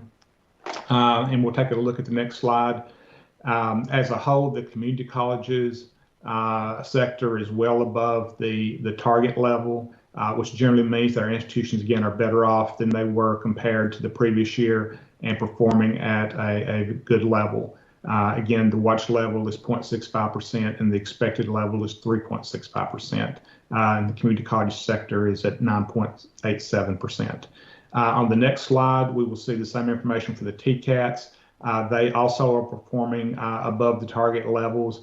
I think here's an example of where you can really see the impact of some of those large non-recurring state appropriations or gifts for investment in plant or buildings. I think you can see that in 2016.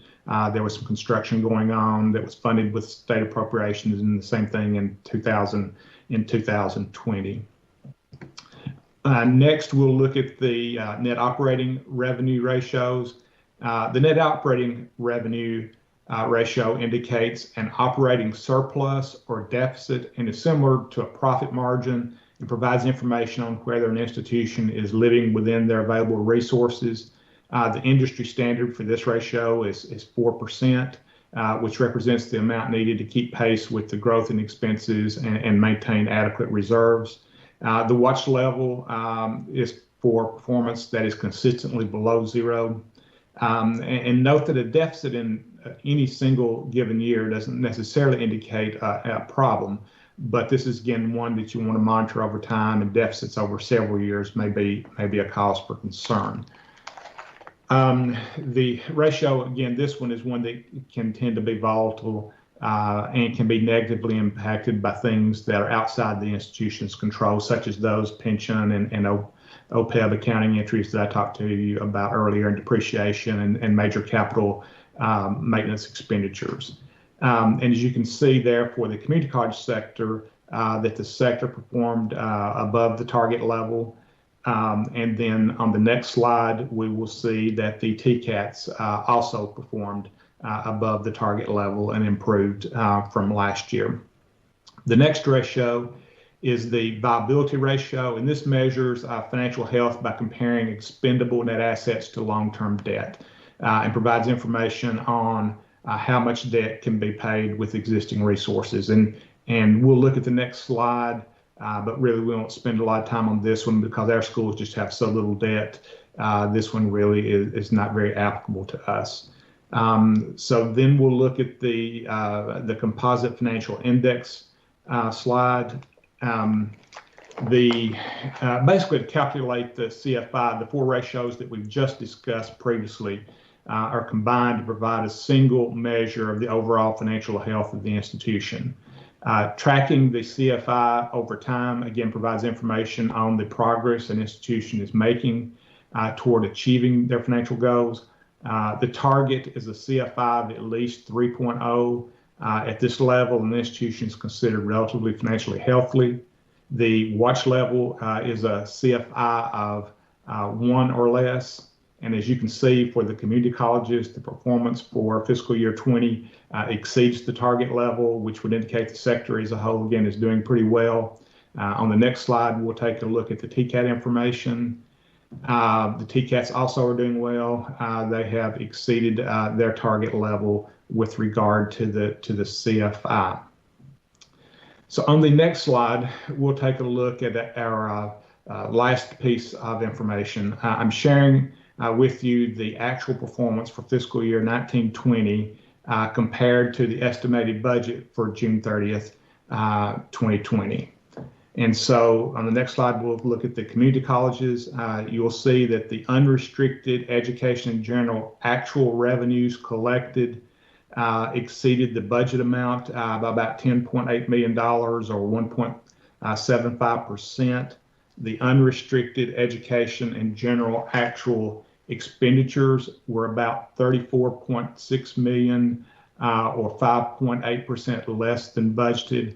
So again, I think they've done very well there. For the TCATs, the TCAT revenues are about 1.6 million or 1.4% less than the budgeted amount. However, the expenditures are about 13.5 million or 11.6% less than the budgeted amount. So I think for the most part, this demonstrates, that our institutions are relatively conservative in their budget and financial management practices. And so I think that's certainly a good thing, especially, as we're heading into fiscal year 21 and the challenges, that we are facing there with regard to the impact of the pandemic. So I just want to conclude with a few summary observations. Again, for all the ratios, the primary reserve, return on net assets, net operating revenues, composite financial index, all of our sectors, TCATs and community colleges, were at or above the target levels. And then next slide, kind of breaking this down a little bit more, I think we just want to point out that for the community colleges, again, in TCAT sectors, they were all above the targets, but 12 of the 13 community colleges increased their adjusted unrestricted net asset or fund balances, which is great. And then 26 of 27 of our TCATs also increased their fund balance and financial position over this last fiscal year, which again is outstanding. Today I have presented you with information consolidated at each sector level for the community colleges and TCATs. While we will continue to monitor all of our schools' financial performance, I do want to thank all 40 of our colleges and their leadership and their business officers for their efforts and their attention to the overall financial condition and financial performance of their institution and the way they've handled their budget and their financial affairs. So unless there are questions, Madam Chair, this completes our report. Thank you. Questions or comments for Danny? I know I have one, if you don't mind. Oh, please, Mark. Ms. Vice Chair. Great presentation, outstanding financial position of the community colleges and the TCAT. But I guess the question I have is on an aggregate basis, the community colleges are in very good financial position. How do you handle a particular community college that might have a financial distress? Does the aggregate help out that one community college and its financial stress? I mean, do they share resources, or how do you deal with a community college that has a financial issue, and with all the other 12 community colleges doing very well? Yes, very good question. As a general rule, each community college would stand on their own as far as their financial performance. I think if a situation were to get bad enough, we could intervene and redirect resources if we need to. I think the board has that authority. We've never had to do that, and we don't anticipate doing that. If a school is struggling, we work individually with those schools. We will, again, monitor their budgets a little more closely. We'll have more communication with their campuses and look at any plans that they may develop to help turn their situation around. But again, in desperate measures, we could perhaps redirect resources, but again, we've never had to do that. Thank you for answering that question, and the presentation was very good. Thank you. Thank you, Regent George. Anyone else? Very good. Thanks, Danny. Comprehensive as always. So thank you.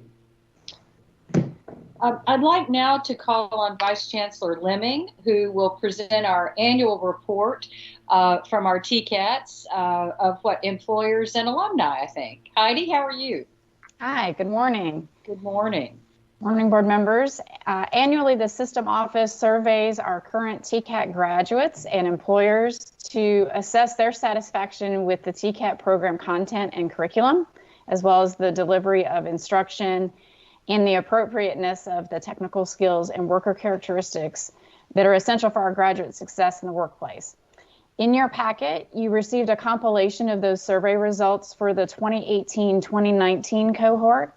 In summary, there were 6,929 graduates in that 18-19 academic year who were available for job placement.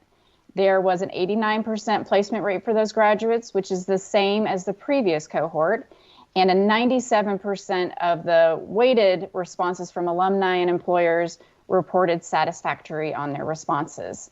So again, there are details from the surveys in your packet for further review at your leisure. And Vice Chair Reynolds, that concludes my summary report. Thank you. Any questions or comments for Dr. Lemming?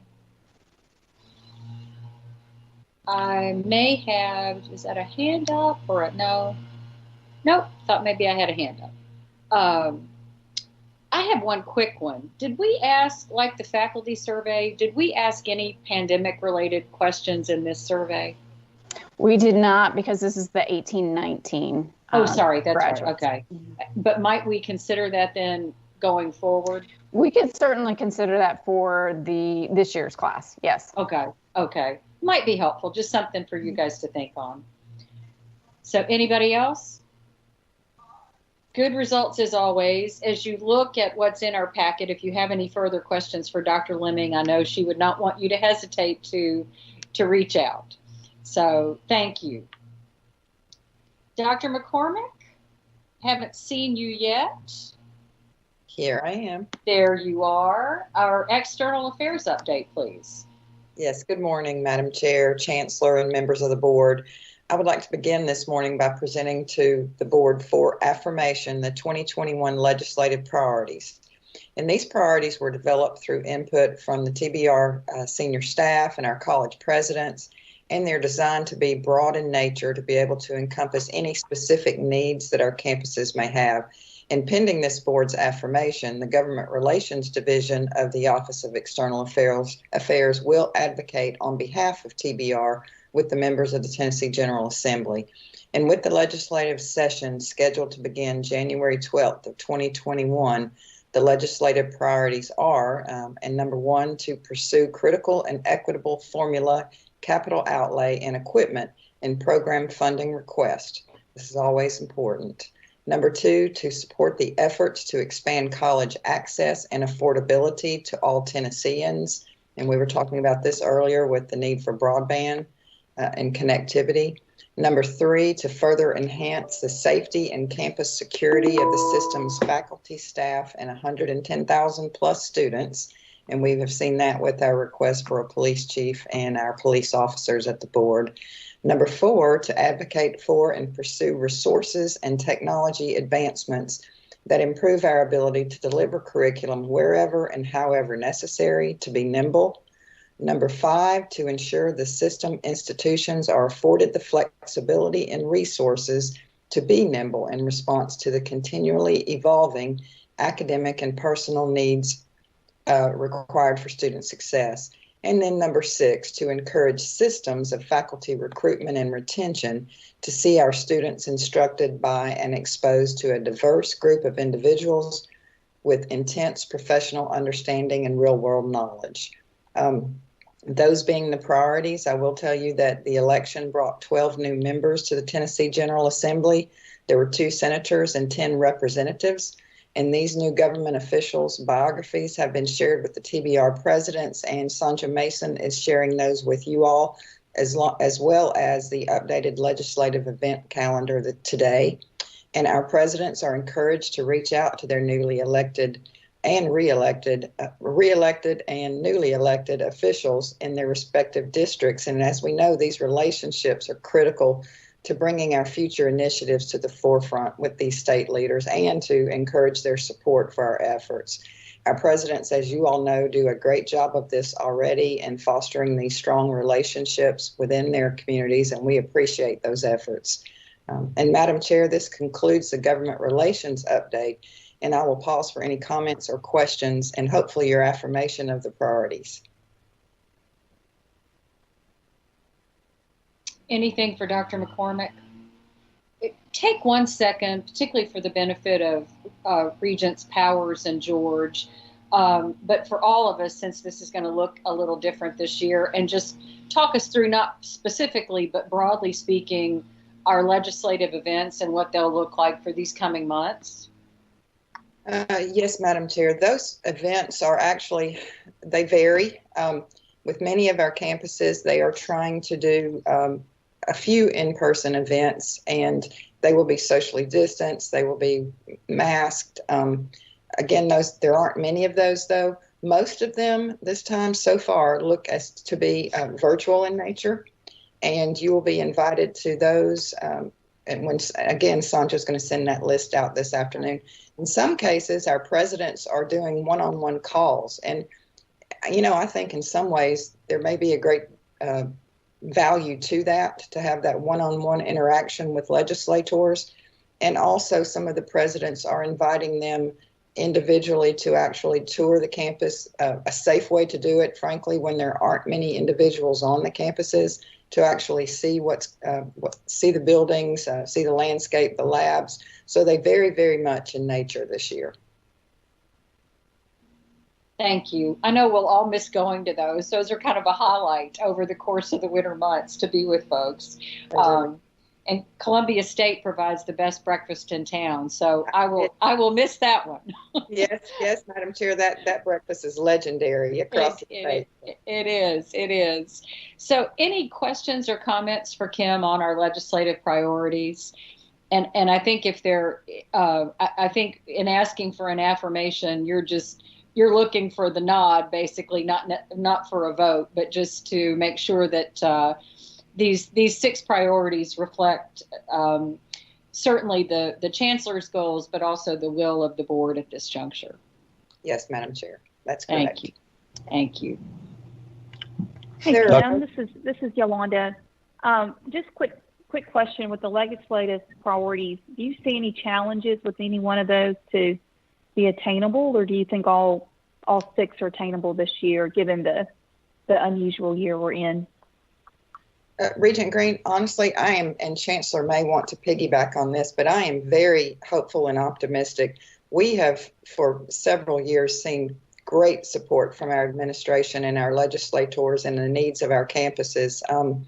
I think we are going to do very well in all of these areas. I'm very confident in that. And again, Chancellor Tidings, you may want to add to that as well.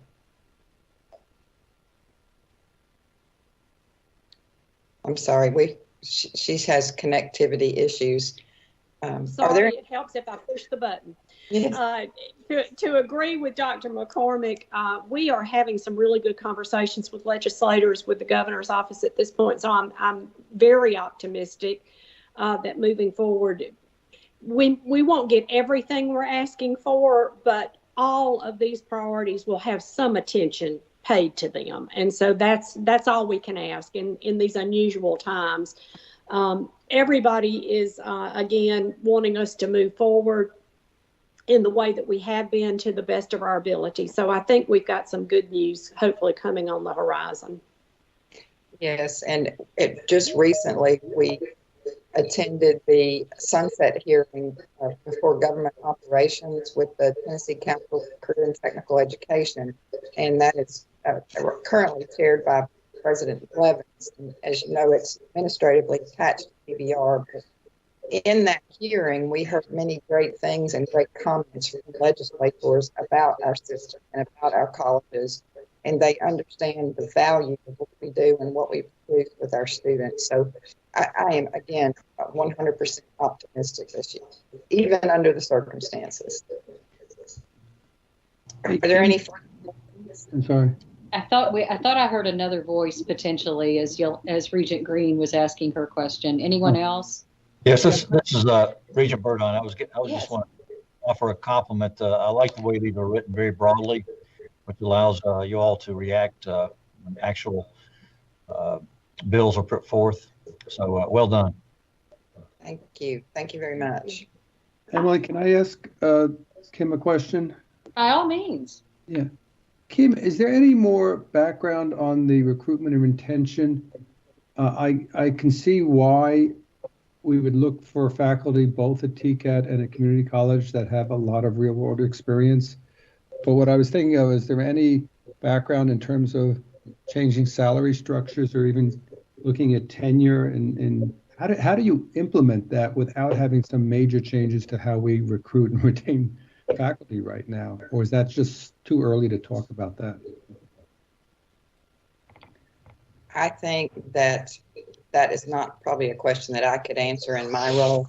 I will tell you something that Chancellor brought up and pointed out the other day about recruiting and retaining instructors is in this new environment that we are in with online instruction and hybrid instruction, the fact that we do have some programs that can be fully online, that opens the door up and the opportunity for us to be able to hire, recruit, and retain individuals from other parts of the state and frankly other parts of the country if need be. If there's a great need for expertise in a certain area, this truly opens the door for them and for us.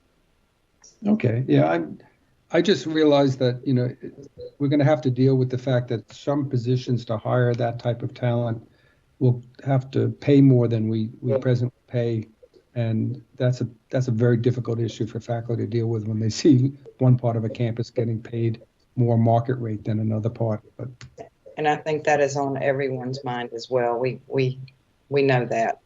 Okay, appreciate it. Thanks. Kim, do you want to move on to part 2 of your report? Yes, Madam Chair, if there are no further questions, I would like to now turn this over for a moment to our Assistant Vice Chancellor, Chris Perkins, who's going to do the annual advancement report. Well, thank you, Dr. McCormick, and thank you, Vice Chair Reynolds, members of the board, and Chancellor Tidings for allowing me this time to give you an update on FY20. I'm going to touch on FY21, but for Regent Powers and Regent George, the Foundation for the College System of Tennessee is our system-wide foundation that has a general account for the foundation for our system but also has accounts for our TCATs. So when somebody wants to make a gift to a TCAT, they can give it through we're the 501c3 entity, and the TCAT can receive gifts that come to our foundation and then go into their account. And then our 13 community colleges have their own 501c3 foundations.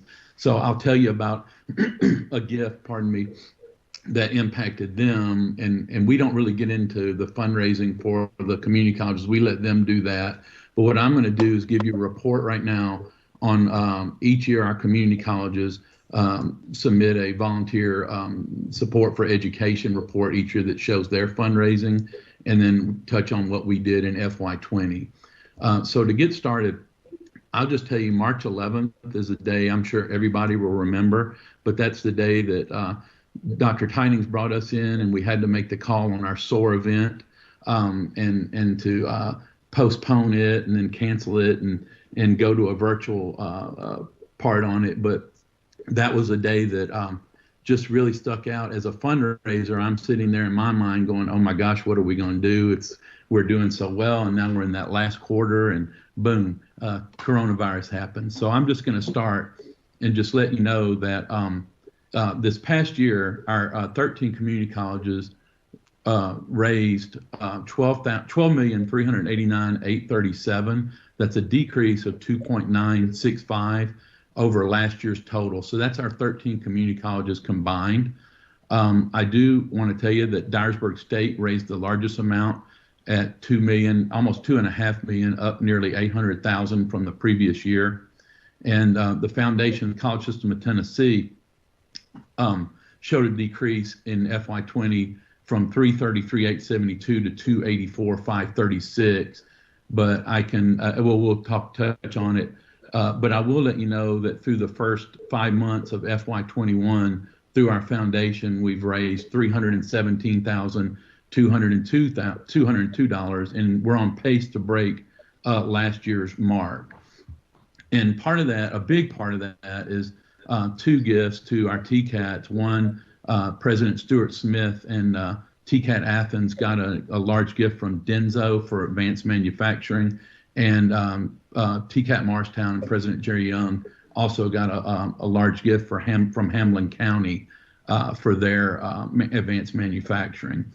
I will say that the total amount of dollars in our foundation currently is 1.3 million, just north of it, and that's up from 1.174 from last year.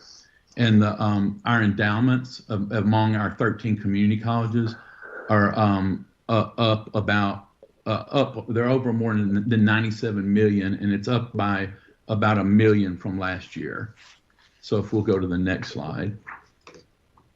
Part of the reason for the overall decline is just simply COVID-19. Like I said, I can tell you we were on March 11th, we were at 275,000 with another 3 months to go of fundraising, and everything just kind of stopped for about 2 months. And then not stopped on our end, but just the companies we were talking to just wanted to hold off, see what was going on. There were a couple of gifts that, and I'll tell you about it in a bit, but like Comcast had a gift that they approached us about in May for veterans, a veterans laptop initiative for their East Tennessee community colleges. That money didn't come in until October of this year. So we couldn't count it on last year, but we had a couple of companies that worked that way that probably would have come in on last year, but we didn't get it until this fiscal year. Some of our community colleges were finishing up major gifts and building capital campaigns. Some of them had big gift payoffs last year that just that was the final installment of the payments, and they're not in a major campaign right now. I will tell you that Roane State and Nashville State raised over $1 million in FY20, which was an increase of $487,000 and $670,000 respectively. And Motlow State also increased its funding total up $305,000, and they had a transition in their development officer leaving during last year and had an interim or in there for a while. So if we could go to the next. We did, so we had 4 foundation meetings last year. We now have 16 foundation trustees. Our next meeting is February 25th of 2021, and then we'll have our committee meetings on the 2 weeks prior to that. Our goal this year is to raise $500,000, and I'll tell you that new gifts to the foundation last year came from $69,000 from AT&T that went to emergency cost of living scholarships at our 13 community colleges. So that was a case where we had a company like AT&T that came to us and didn't want to give 13 individual gifts to community colleges and just asked if they could give it to us, and then we dispersed to the community colleges. So that ended up being a really great project for them. And then, as I told you, Comcast gave $30,000 to our 6 East Tennessee community colleges at $5,000 each that came through our foundation for a Veterans Laptop Initiative that is now underway. Carol? I want to touch base real quick. We've had 4 meetings so far with Cummings Incorporated regarding their global initiative, Technical Education in Communities. Cummings has 24 of these projects around the world, but we're going to be their first project in North America. And what Cummings, the goal of this program is to provide pathways to increase African American and other minorities and female participation in technical careers, primarily as diesel engine technicians and advanced manufacturing. They're going to provide engines to our TCAT Memphis and TCAT Nashville TCATs, and we're going to work in coordinates with the STEM high school at East High School in Memphis and McGavock High School in Nashville. They're going to donate one 3.8 liter engine for every 4 students. And we joked to him last week on our calls, President Lenz, that he said he had 24 to 28 students in there he was working with, but now he's got 1,000, so he could get 4 engines per every student. So, and Kim tried to get an engine, I think, too. So but no, they're a really wonderful group. This will also provide soft skills training for the students. And we're working with the International Youth Foundation. Cummins is going to be working with them as well. And then I told you it's going to involve the East T-STEM High School in Memphis and McGavock High School in Nashville.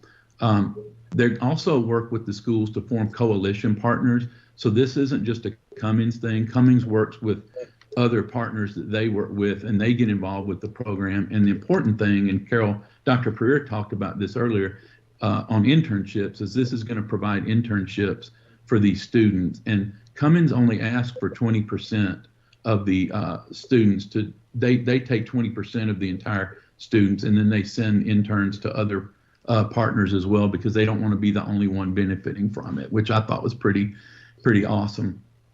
Coalition partners are also going to provide career guidance for the students, equipment, tools, resources, and other items. And President Rayner's also touched on to Cummins, which they're talking about, is the possibility of helping supplemental teaching salaries for instructors.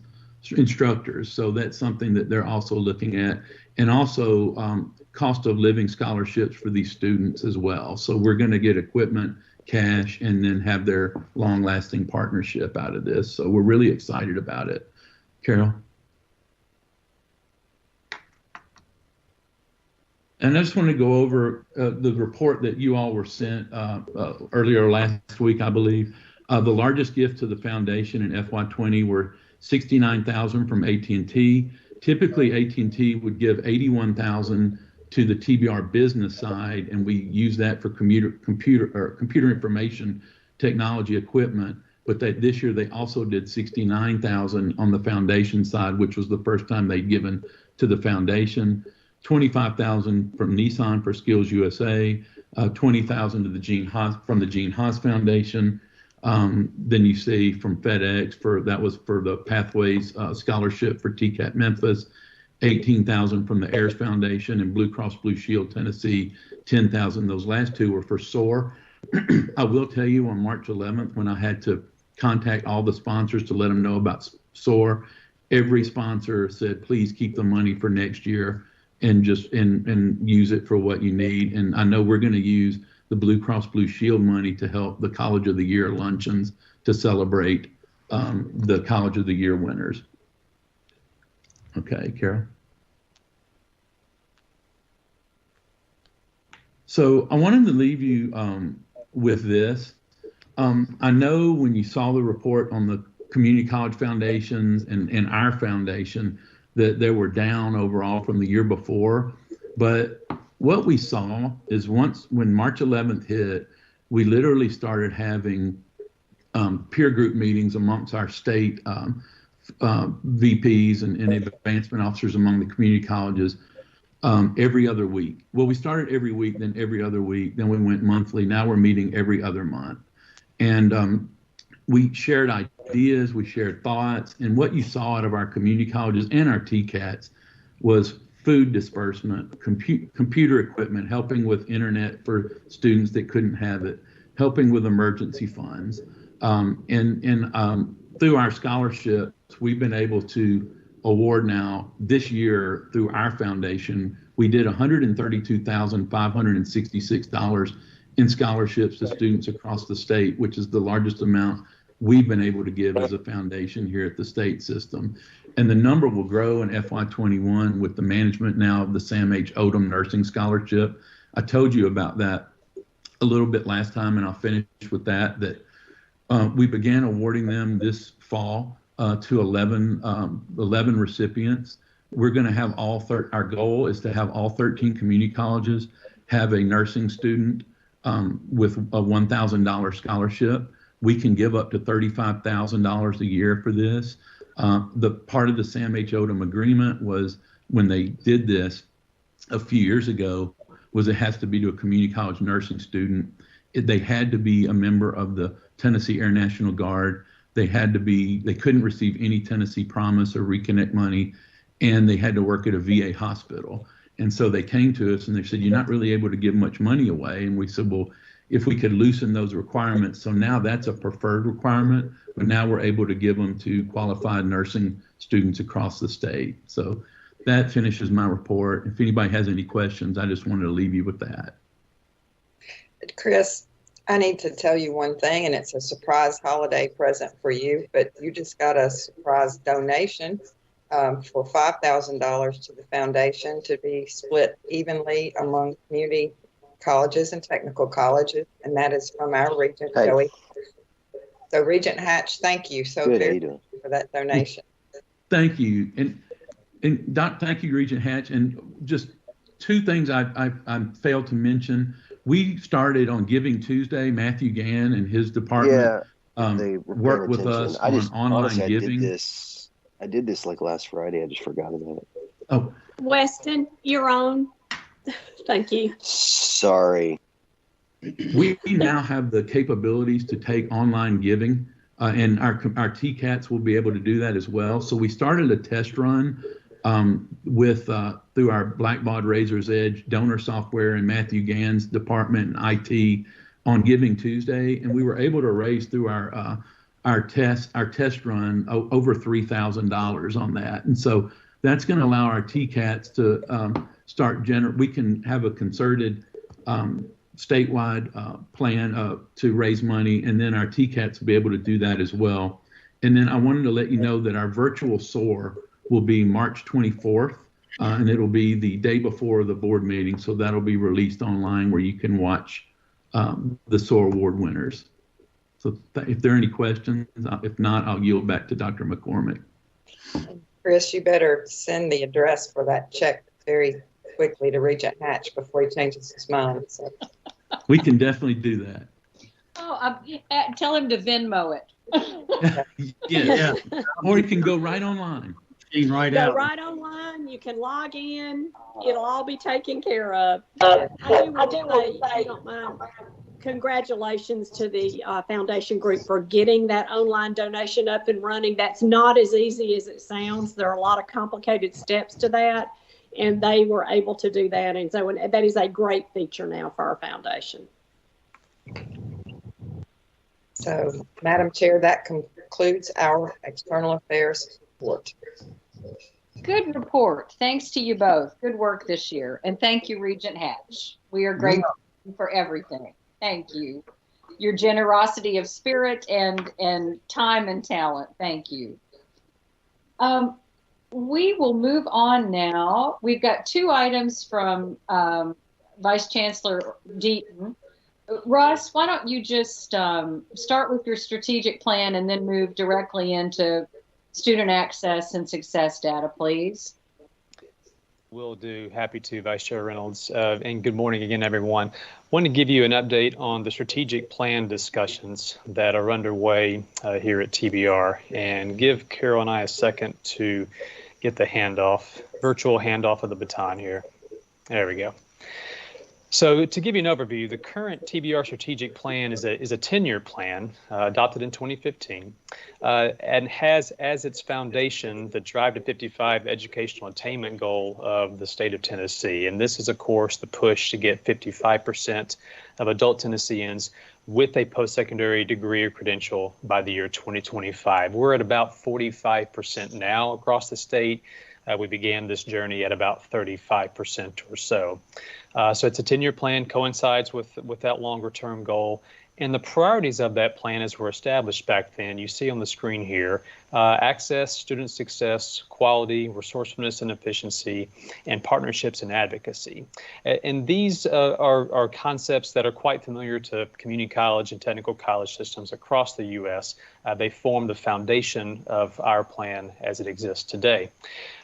For your future reference, I wanted to point you where on our website you can read the full plan. It is not lengthy. Accompanying that plan, we do have quite a few indicators that measure progress towards that plan. These are common things you would see in presentations from us throughout the year about awards, progression, licensure pass rates, and even the CFI scores, which Vice Chancellor Gibbs presented earlier. So we're at this midpoint of the cycle, and what has prompted a review that we're underway now? Well, first of all, we are at the midpoint, and when the plan was passed, we did envision that at this juncture in time, TBR would take a fresh look at that 10-year plan and see if there were any changes that were necessary.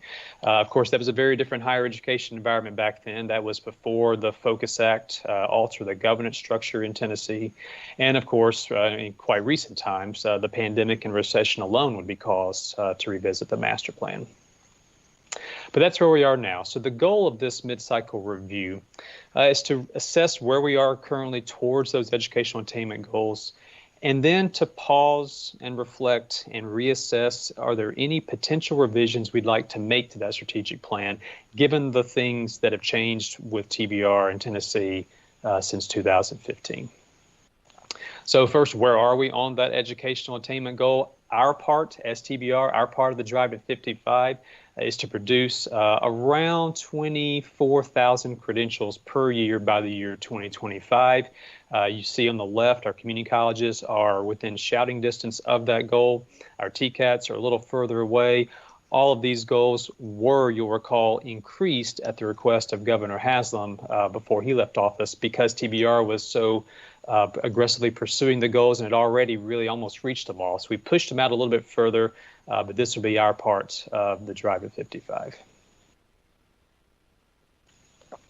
So how are we going about this? At its core, there's a steering committee which will ultimately help shape whatever recommendations come to this board for consideration.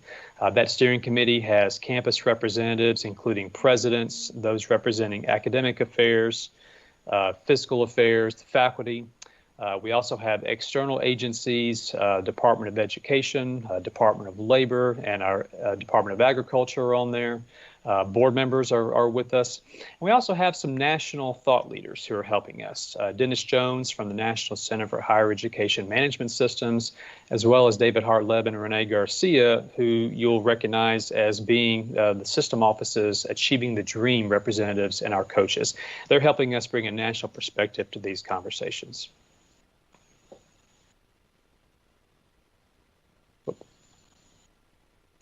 So that steering committee first met in December 2019, just to begin to gather thoughts and reflections. As we moved into 2020, we had the second meeting set up right before COVID hit. And like everything else in our lives, COVID-19 paused those deliberations. But the committee ramped up their work again in early October with a conversation to again look back on where things had been the last 8 or 9 months, and to then revisit the path we were on. In fact, the next meeting occurs tomorrow with the steering committee. And during those conversations, one of the process points that was raised was it was important for TBR to gather input from lots of different places, including our own presidents, of course, internal to TBR, and partners throughout the state, foundations that assist us on college going and college access, like Tennessee Achieves and AIRS Foundation, student government, and to bring in the student voice to these conversations was important to us. We met with the statewide workforce board a few weeks ago as well to gather their input. And then recently we had a conversation with the heads of our higher education partners, with President Randy Boyd from UT, Dr. Press Snell from TCUA, Dr. Nolan from ETSU, and David Mansouri from SCORE to get their perspective, not only on TBR and where we have been, but how we can help achieve the goals we have set forth as a system and how we can partner with those entities to achieve that. And of course, all this is again shaping the feedback that will ultimately be combined with feedback from this board before recommendations are brought forth. From those conversations, a few themes have emerged, and you see those on the screen here. TBR being an open access system focused on completion and equity, which is a key theme of our ATD work, as well as the ability of our system to have a huge impact on both individuals and their families, but also the communities in which they reside. Tactically speaking, collaboration and innovation have long been hallmarks of what TBR does and how it goes about its business. And then capacity and infrastructure. This really speaks to the ability of us to leverage our resources as a system serving our 40 colleges in pursuit of their own goals. You'll notice, I hope, that all of these goals are philosophically very closely linked to those existing priorities we saw a few slides ago. The goal of this review, again, is not to start over on the master plan by any means.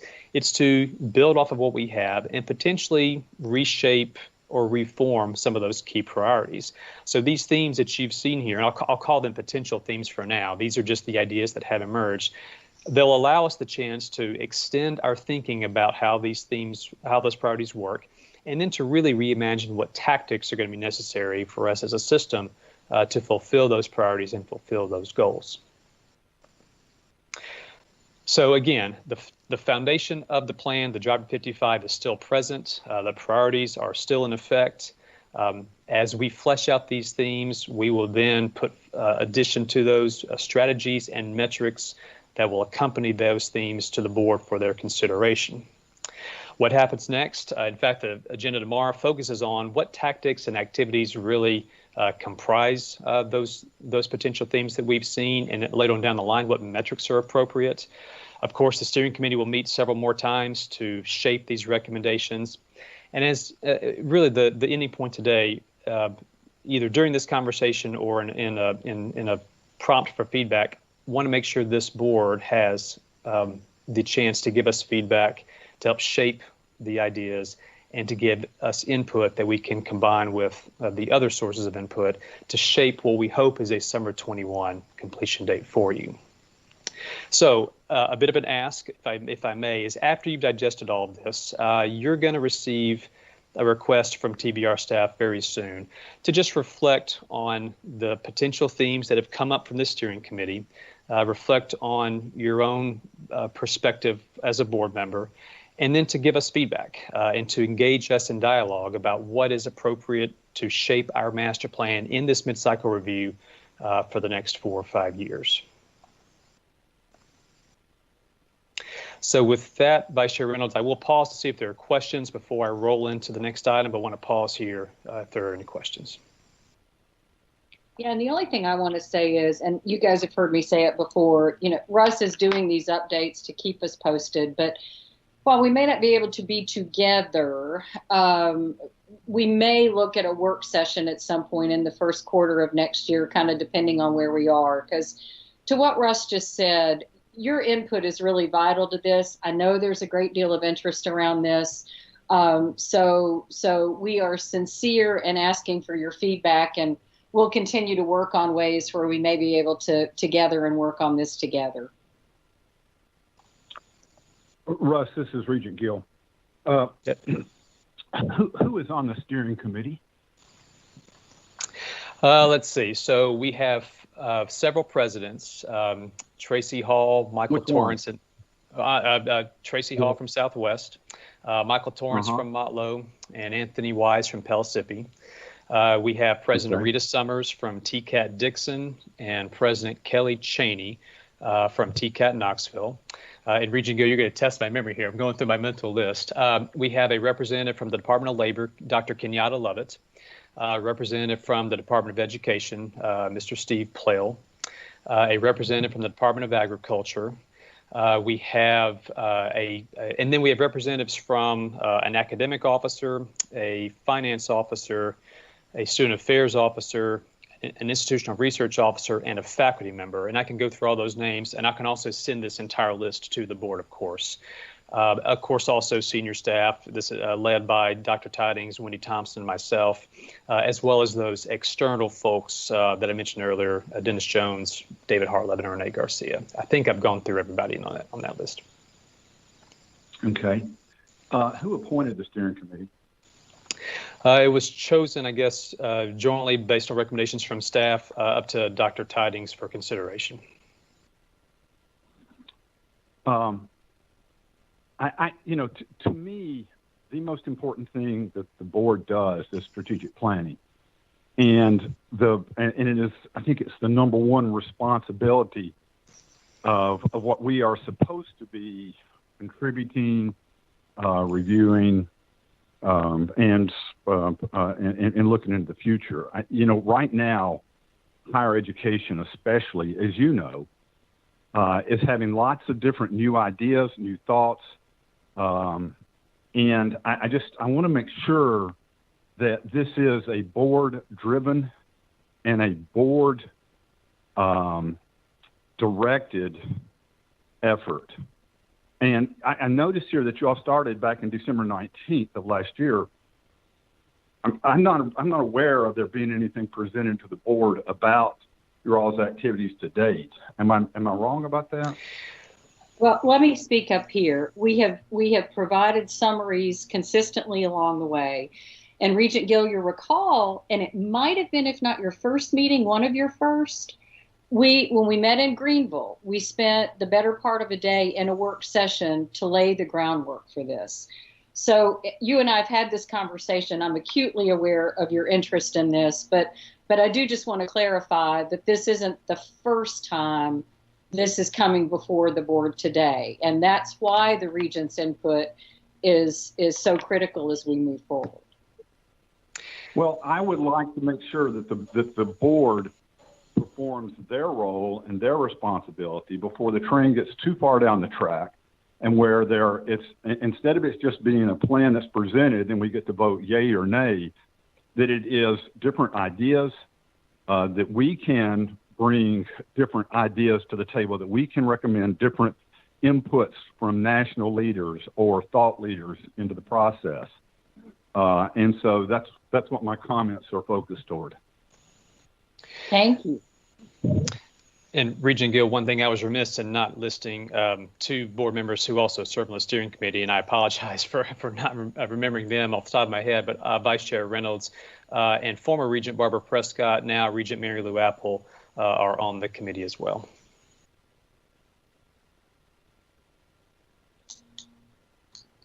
Any other comments or questions for Ross?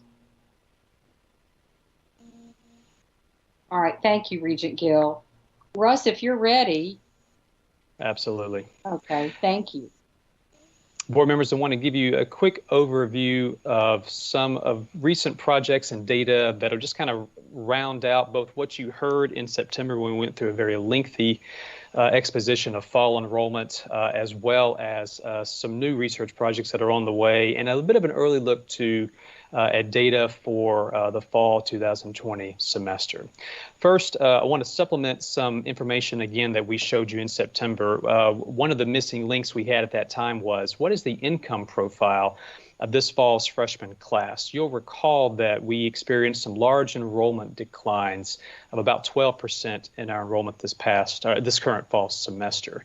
We showed you in September academic profile, race and gender breakdowns. At that time, we did not have income profiles. Now we do. What you're going to see on the screen here is a comparison of the decline in enrollment among our low-income students compared to the overall, particularly focusing in on those who have an EFC of 0. That's an expected family contribution of $0. And for those of you that have a rusty memory on this one, and it's easy to do, EFC is the result of the FAFSA, the Free Application for Federal Student Aid, essentially a measure of a family or individual's ability to pay for college. Those who are low income or have no income essentially would have an EFC of 0.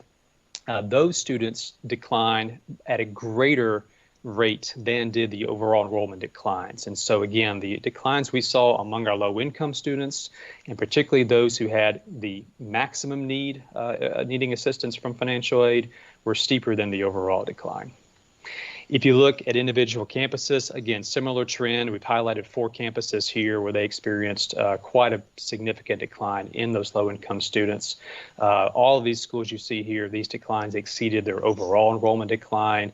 At Southwest alone, that represented about 1,300 fewer students. And so, again, saw significant declines and significant deterioration in the income profile of our student body.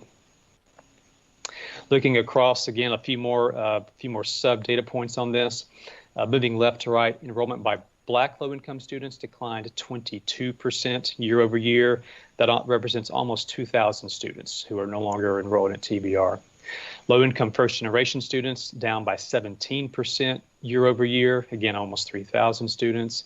And then if you sort of cross-reference academically underprepared and low-income students, those numbers are down 22% year over year, about 3,000 students. Second, across these 4 disparate topics, I want to give you a quick update on how we're thinking about remediation and placement. And as background here, if you look at last fall pre-pandemic, about 60% of our first-time full-time freshmen at our community colleges required learning support in at least one subject area. Now, what that means is that based on their ACT scores, they were not ready for college-level material in math, English, or writing. This is a huge equity component for TBR as well. You see in the middle, 81% of our freshmen who are Black students were placed into learning support in fall 19 pre-pandemic. Historically, though, we have used the ACT score to assess whether a student has these remediation needs, whether they need learning support, and then placing them into those classes when they get to college. Let me distinguish, too, the way we now do learning support is what's called the co-requisite model, where they are simultaneously taking the college-level course along with the learning support course that is attempting to bring them up to speed and get them ready for the college material. It is a vastly superior method. In fact, Vice Chair Reynolds referenced our retreat in Greenville about a year ago. We went into depth on this, showing you the data that shows how well this has been. However, the ACT score, again, is the diagnostic tool we use to assess whether a student is ready. So flashback to spring. The spring ACT administration was canceled. And so we had lots of freshmen who we didn't know where to place because they had no ACT score. So this is where our research preparation met this opportunity. We had been doing research on the use of high school GPA as a tool to place these students. And you'll recall in the spring, this board passed a pilot program that allowed TBR colleges this fall to determine placement based on high school GPA for students. So what this means is that rather than us assessing whether a student has a 19 ACT or higher, for instance, to go into college level math, we now allow them to show if they have a high school GPA of 3.6 or higher, they can also go straight into college level math. Either one of those metrics would allow us to place them. That 3.6 was research-based. It shows us when a student has a really good chance of succeeding in that college level course. We did have 3 schools who requested to have a lower GPA cut score of 2.8, Southwest, Nashville, and Chattanooga. So these pilots are underway, giving us a sense of whether indeed a GPA is a better way to place students than would be an ACT. The goal of this, by the way, is not to place fewer students into learning support. That's what a lot of states frame the issue as. Our goal is instead to get more students ready so that they eventually pass their college level work down the road. Sometimes that might mean more people need to be in learning support, may mean fewer. Part of this pilot is to test out that question and see. So this fall, what this pilot means is that 2,700 students are potentially placed out of remediation through the use of their high school GPA. We say potentially only because until we get end of course data, we won't really know, but that's what the data indicates now. And most of these are in math, as you see at the bottom. We've been fortunate to get a grant from the Education Commission of the States to research this simultaneously. And as you heard from Dr. Moreland earlier, she and her team are leading that effort as we speak.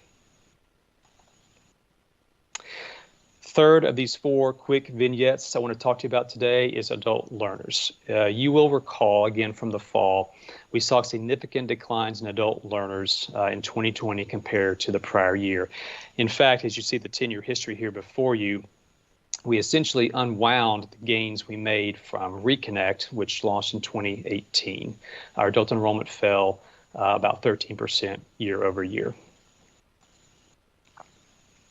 As we looked into the reasons, though, we noticed in the data a couple of factors that led us to some of this research. First is that, and I'll move left to right here, about half of Reconnect students from that first cohort, fall 2018, either came back that next fall or graduated. So we saw some significant attrition in that population for a variety of reasons. And some of those reasons came out in some focus groups that we were conducting with our partners about the challenges that those students faced, about the lack of awareness of the need to reapply at times.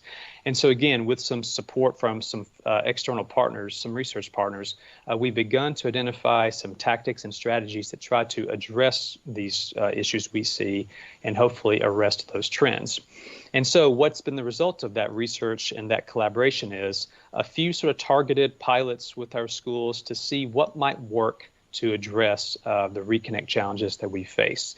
And the last 6 or 7 months or so, and this will extend into 2021, we've had several schools doing a few different things. First, direct outreach to students, reminding them via text and email to reapply, to reach out to an advisor for assistance, just to remind them that they have some obligations for the program. Secondly is we got an extraordinary response from volunteers from our faculty at Southwest and Nashville, where they would reserve a small portion of one of their classes to promote Reconnect reapplication and to offer students resources for how to do that. And then coming this spring is we're going to, with the help of some external support, is identify some peer mentors who can guide first-year reconnectors as they move through the application process. And again, just to be a resource for them as they are working through their own college challenges.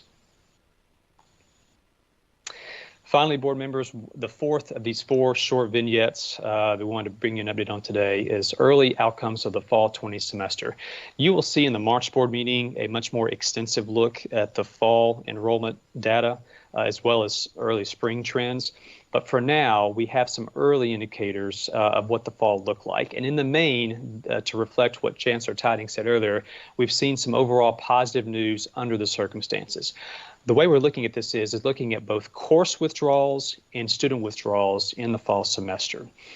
We can detect from our colleges when students withdraw from courses after the deadline, and we can look at those rates compared to prior years. From the schools from which we have data, those withdrawals have not moved very much, a few slight increases year over year, but nothing like we could have faced given the challenges students and faculty have this semester. In fact, we've seen some bright spots. Northeast course withdrawal rate and Motlow's rates improved in certain aspects from prior years. And as we tracked complete withdrawals, where the student would completely drop out of college, again, there was concern that would be at risk given these circumstances this fall semester, but we saw most of those rates held steady from prior years. In fact, at some schools, and shout out to Nashville State, that withdrawal rate actually fell in fall 20, fewer students dropping out than were the prior year. So again, on the screen here, you see summary of those key findings. We can go into much more detail on this if you so choose by reaching out to me. Happy to share as much of this research as you would like. I just want to give you a sense of what we were seeing with the fall semester and some interventions we're trying to pursue that would help address some of the enrollment challenges that we face. And that concludes my report. Vice Chair Reynolds, happy to answer questions, of course. Well done. Some sobering information there, certainly, but you guys are working hard at this, for which we are grateful. Anything for us, team, on this important topic? Hey, Russ, Hey, can I Russ, ask? great. Oh, go ahead. Sorry. I just had a quick question. When those three schools asked for the exception to go down to 2.8, that seems a wide range. Is there any reason why they requested it so low, or is there any evidence to support granting that request to go so low? It's a good question, Reggie Goldsmith. It was based a little bit on, I think, some localized data and some local dynamics. Obviously, when we looked at the research from the system perspective, we felt the 3.6 was the right cut point. And again, there's a wide range of possibilities here. I think those presidents felt that for their local conditions, they wanted to see if a lower GPA might be more appropriate for them.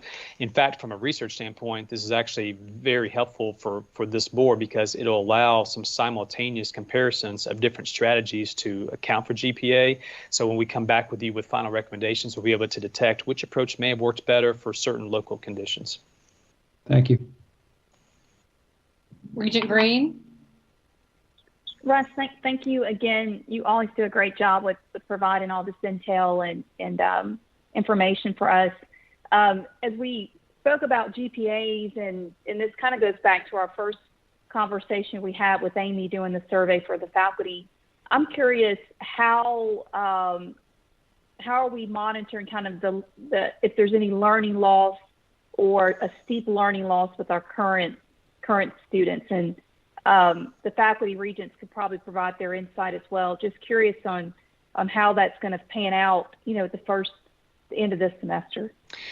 Regent Green, that is such a wonderful question. It's top of mind for us too. I think we've got some indicators we can watch, and some of these will be the proverbial canaries in the coal mine, and others will be really solid measures of learning itself.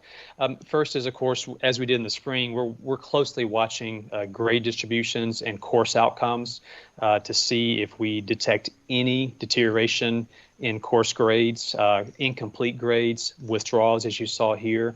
Another key metric we're watching is licensure pass rates, which is really the ultimate test of whether the student mastered the material. We've historically been fortunate by the great work of our faculty to have very healthy licensure pass rates in the main across our programs. We'll be watching those very closely to see. Those are two things we tend to watch closely at the aggregate level, but of course, very curious what our faculty regents have to say about this from their perspective.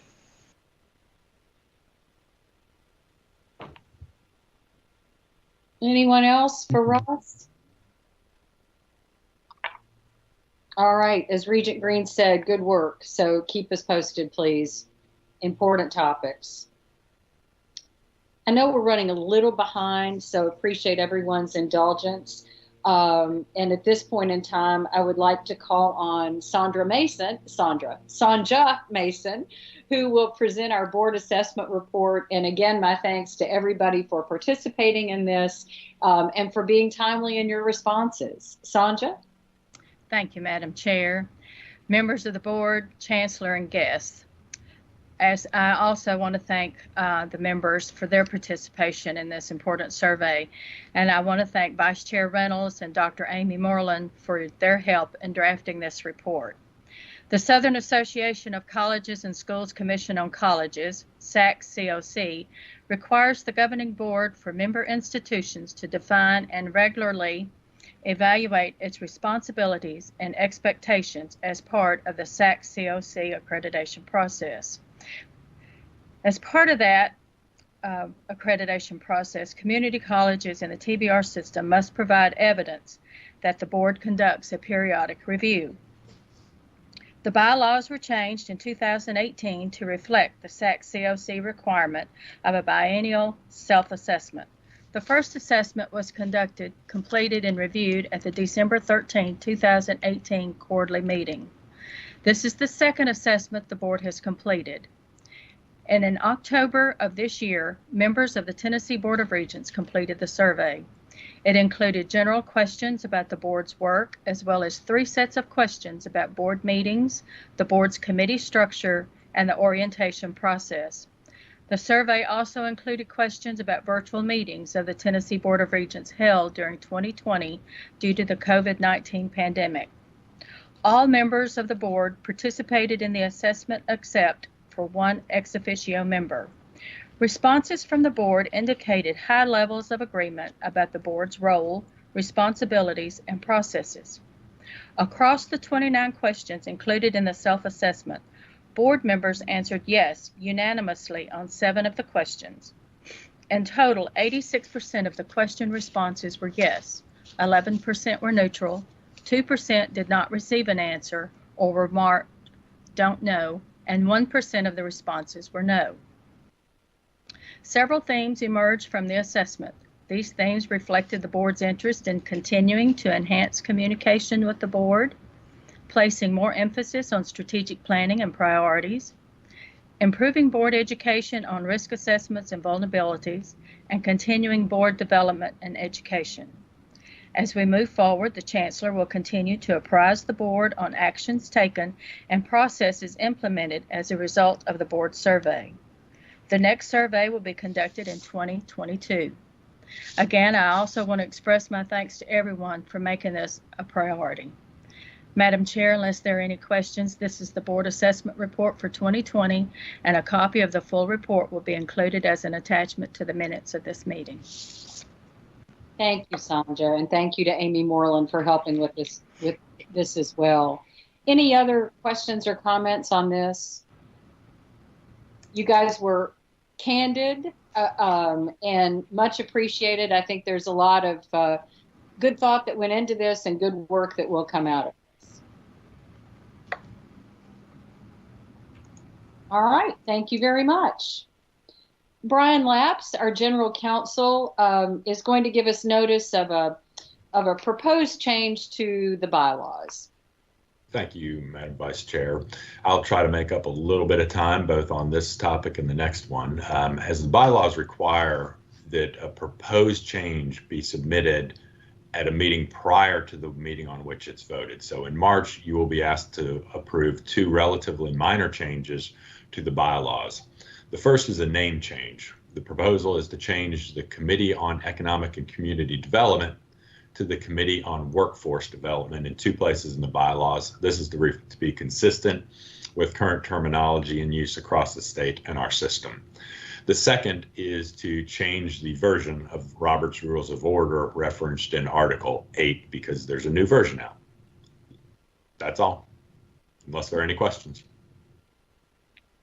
That's easy. Again, a little bit, somewhat ministerial, but nevertheless, just we want to keep these bylaws as clean as possible. So you will see that at the first quarter meeting next year. With that, let's move into new business, and everybody stay with me here because I'm going to still need my quorum for a number of roll call votes coming up.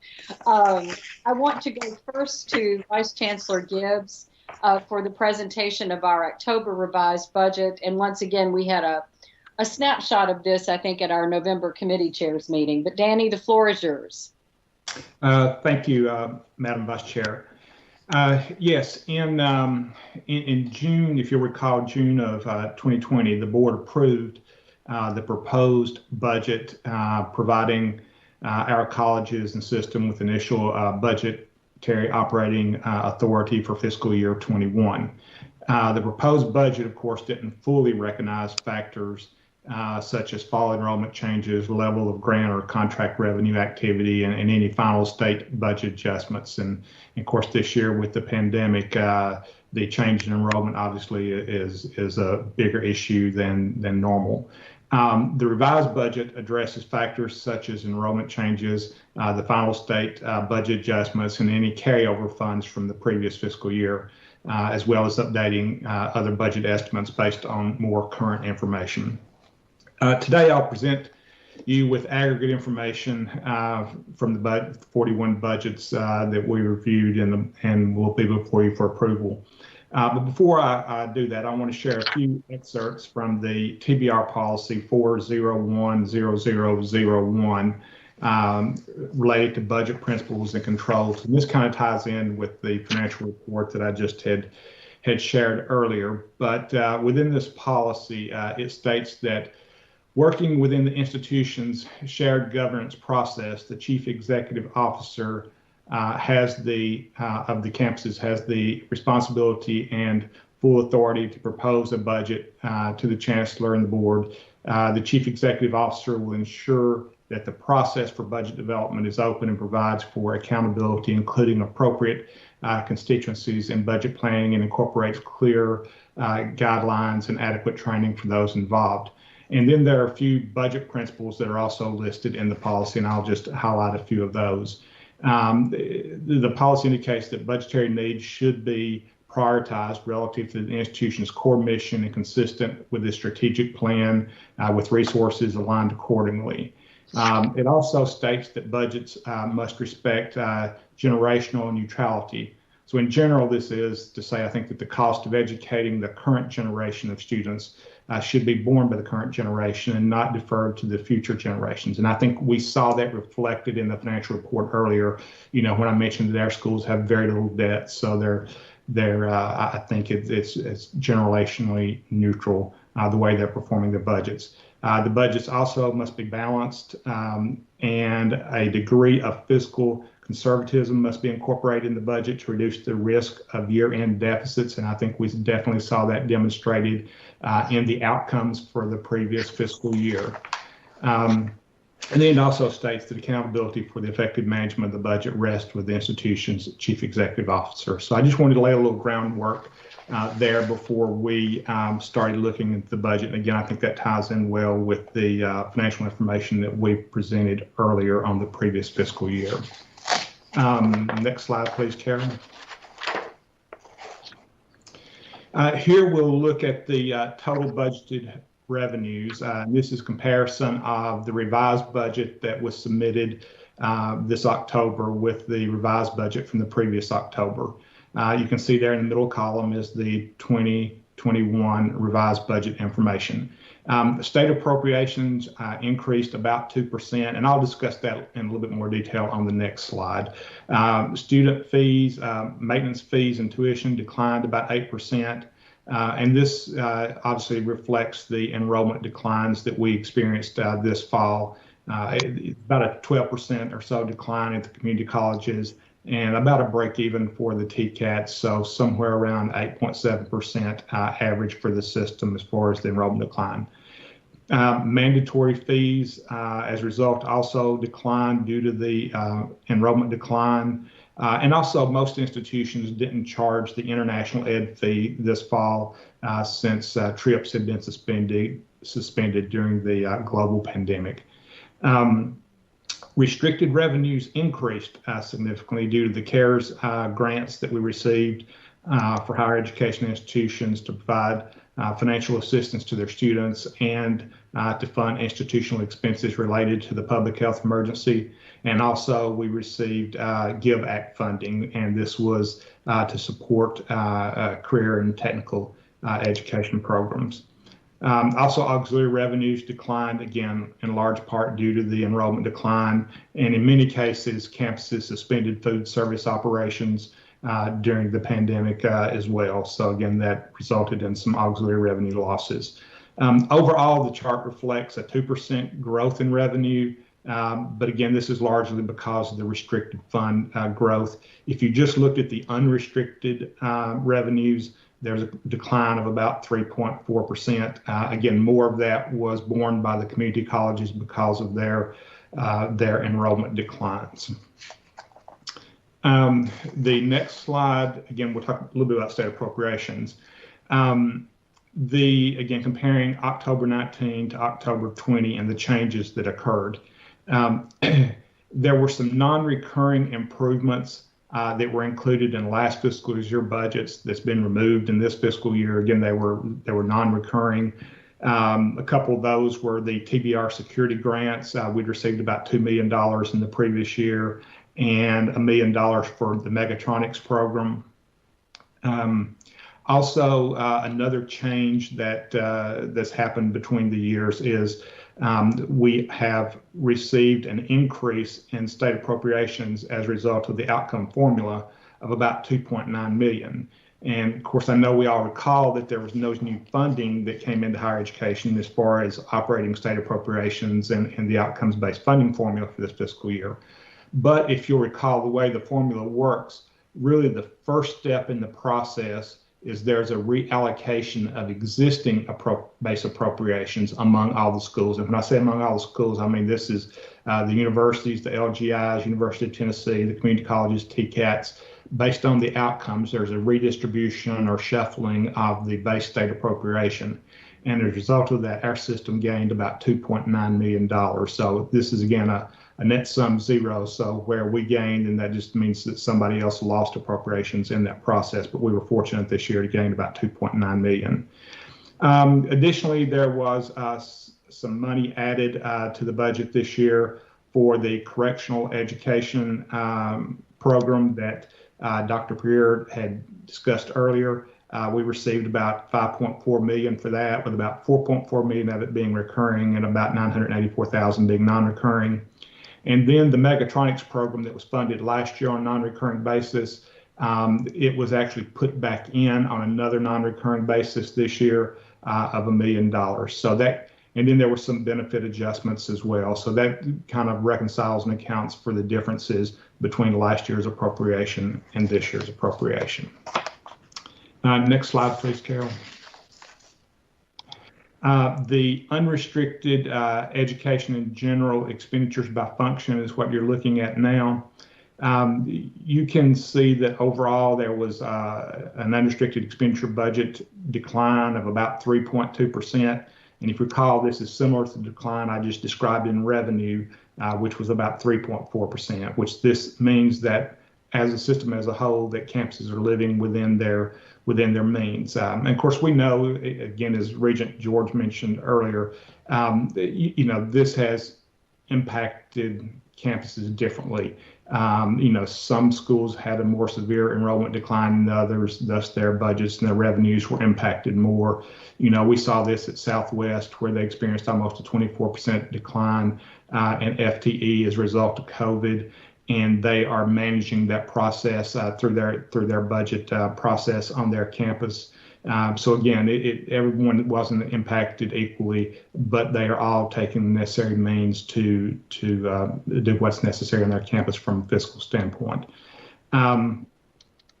The declines in the various functional areas are pretty equal, except academic support and scholarships. And of course, it would make sense that scholarships might be down more, given, again, the loss in enrollment. And then for academic support, there were some frozen positions and some travel eliminations in those areas, and I think some reduced maybe IT purchases as well, and that accounted for much of the change in those areas. The next slide will reflect the unrestricted education and general expenditures by natural classification. And here we can see, again, salaries and benefits declined about 3%. And again, this was a result of some mostly vacant position eliminations. Travel also obviously declined significantly due to travel restrictions once it became apparent that COVID-19 was a global pandemic. And also capital outlay expenses decreased. In large part, we had one school that made some pretty significant purchases in the prior year, which they did not repeat in fiscal year 2021. And just also, I think there were general cutbacks in capital outlay as schools were looking to balance their budgets. The next slide will show us a summary of unrestricted and restricted fund expenditures and transfers. Again, if we look at the unrestricted education in general and total, they declined about 3%. Auxiliaries, again, being down about 22%, as we just discussed, the things that had impacted auxiliaries, and the restricted expenses being up, again, as a result of the CARES Act and the GIVE Act. Transfers, if we can go ahead and go to the next slide, Carol, we will discuss that there. Here's some detail of the transfer activity. You can see for the 21 revised budget that campuses have budgeted about a $65 million transfer to their plant funds. And again, we discussed the plant funds earlier in the financial report. They're transferring about $1.9 million to retirement of indebtedness, unexpended plan about $23 million, and room replacement about about 39 million is proposed to be transferred there. And really, a lot of this comes from non-recurring funds, carry over from the previous fiscal year. Again, if they had a surplus, and we saw that in the financial report earlier, that oftentimes an institution will transfer those to their plant funds and set them aside for future investments in physical plant and equipment.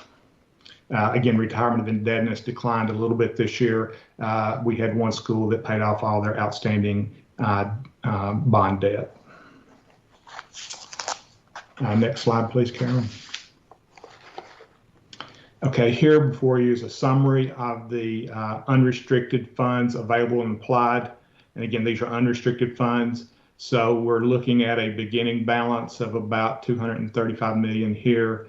And, I really wanted the ending fund balance is 177 million. So that would reflect about a $57 million decline. But really what that is, that's just, there was 65 million, as I just mentioned on the previous transfer slide, that's basically being moved out of the current unrestricted funds over to the plant funds. And that's what's really causing the decline in the fund balance you're seeing. We're just basically moving it from one fund to the other. If you take out that transfer, it would reflect that overall, for budget purposes, the revenues exceed the expenses by about 7.3 million, or that creates about a 1% margin. So again, our campuses are living collectively within their means from a budget standpoint. The next slide reflects the total authorized positions. For the unrestricted positions, there's about 6,400. We've got about 453 restricted positions that are funded with grant dollars for a total of 6,853 positions. If we compared that to the previous year, the number of unrestricted positions has declined by 57. And again, I think that's reflective of the revenue declines and budget changes that our campuses made to manage those. And in addition to those that were actually eliminated, there were other positions that were vacant that our campuses froze that really aren't reflected in these numbers, but they're just not filling them at this point for budget management purposes. And then for the restricted positions, they actually increased about 46 this year, or about 11%. Again, these positions are funded by external sources, by grant funds. So that's a recap of the total positions. The next slide is really just a summary of everything that we've discussed. And this is really when you take action to approve the October budget, this is what you're approving. Again, unrestricted E&G expenditures of about 738 million, restricted of about 420 million, auxiliaries 5 million, transfers about 65 million, for a total of about 1.2 billion, with 6,853 total positions. And again, before I ask for your approval for this, I need to discuss and include some information related to the locally governed institutions, or the universities' budgets. Next slide, Carol, please. As you will recall, under the Focus Act, we are required to consider the LGI budgets, and that consideration is limited to those matters that are necessary to fulfill existing debt covenants, representations, agreements, and obligations under financing agreements entered into with the Tennessee State School Bond Authority. These financing agreements were created at the point in time when the universities were completely under the Board of Regents, and the Focus Act basically maintains that relationship with the universities, and we have a responsibility for approving their budgets. And really, it's just for the purposes of ensuring that they can make their debt service payments. We also have the authority, if for some reason, unforeseen reason, that a university was going to have trouble making a debt service payment, we also have the authority to intercept their state appropriations and make the debt service payment for them, again, by intercepting the appropriations. And this authority, or the requirement that we approve their budgets, is actually included in Tennessee Code Annotated 498203. And there it states that in order to ensure the ability to satisfy both contractual obligations to the Tennessee State School Bond Authority and obligations to that authority's bondholders, the Board of Regents shall have authority over and shall have final approval to the operating budgets of each state university. So Carol, if we can, next slide, please. So to that end, information is presented here with regard to their debt service coverage requirements. The universities are required to have unrestricted revenues in an amount at least equal to 2 times their annual debt service payments. So to that end, the university budgets have been received and reviewed in accordance with TBR policy 4010005, consideration of university budgets. And the budgets have been determined to meet debt service coverage requirements, been found to be mathematically correct and internally consistent. Universities have certified compliance with required representations, and except as noted above, no judgments have been made regarding university budgets. So, Madam Chairman, university budgets are recommended for approval as being in compliance with the above TBR policy. Additionally, staff recommends approval of the fiscal year 21 October revised budget for the Tennessee Board of Regents system as presented. Thank you, Vice Chancellor Gibbs. Any questions or comments for Danny? Hearing none, we do need a motion to approve this October revised budget in addition with the consideration of the university budgets included. Is that you, Joey? Yes. Thank you. And a second, Regent Duckett, did I hear you? Yes, second. Thank you very much. Is there any discussion? If not, Sandra, would you call the roll for us as we approve the October revised budget, please?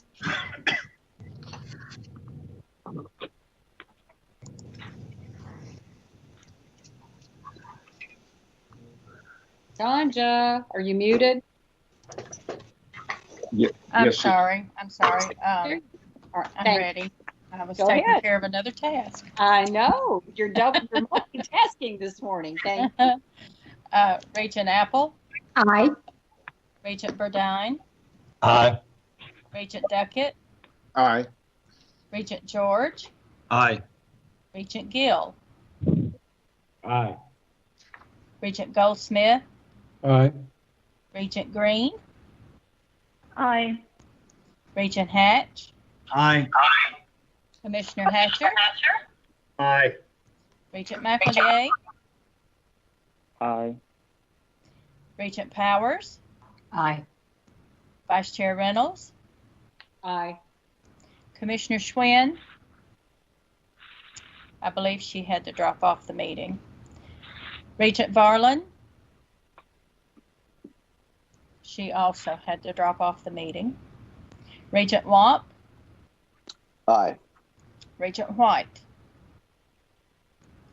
He as well had to drop off for another meeting. Vice Chairman, the motion carries. Thank you very much. Brian Lapps, you are back up with another housekeeping item, if you will, please, sir. Thank you, Madam Vice Chair. We have one substantive revision to propose for a vote of the revision of the selection and retention of the president's policy. This would remove the requirement that we advertise in specific venues, but rather say that we will advertise the vacancies through multiple sites and means designed to obtain a qualified, diverse applicant pool. This just gives more flexibility and doesn't require that we advertise in sites that might not be the best use of money. So unless there are questions, the staff recommends approval of these changes, and we'll be seeking a vote to amend the policy as so stated and reflected in your materials. So moved. Thank you, Regent Duckett. A second? Second, Mary Lou. Thank you very much. Any discussion or questions for Brian?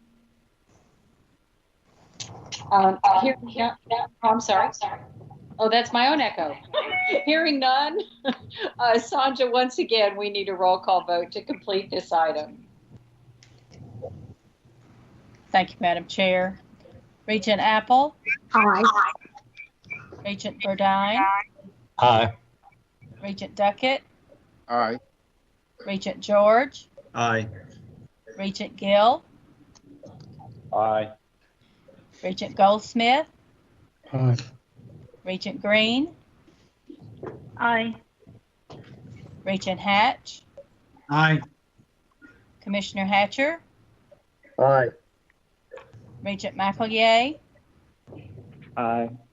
Regent Powers? Aye. Vice Chair Reynolds? Aye. Regent Wong? Aye. Motion carries. And may I ask Regent Green to please give me a call? Thank you. Thank you, Sandra. Once again, our next item, we discussed in November the retirement of Brad White from our Paris and McKenzie TCATs, which will be effective March 31. Chancellor will present to us for your consideration the criteria as we move into that presidential search. Chancellor? Yes, thank you, Madam Vice Chair. As many of you are aware, in late September of this year, President Brad White notified me of his intent to retire on March 31st, 2021. And to my best avail to try and talk him out of it, I could not. He is determined that he is still going to retire on that date. So we must begin the process for the search, and the first step in that is for the board to approve the criteria for this presidential position.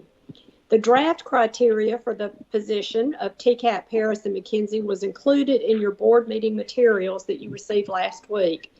The committee members and the chair of the committee will be announced in the near future.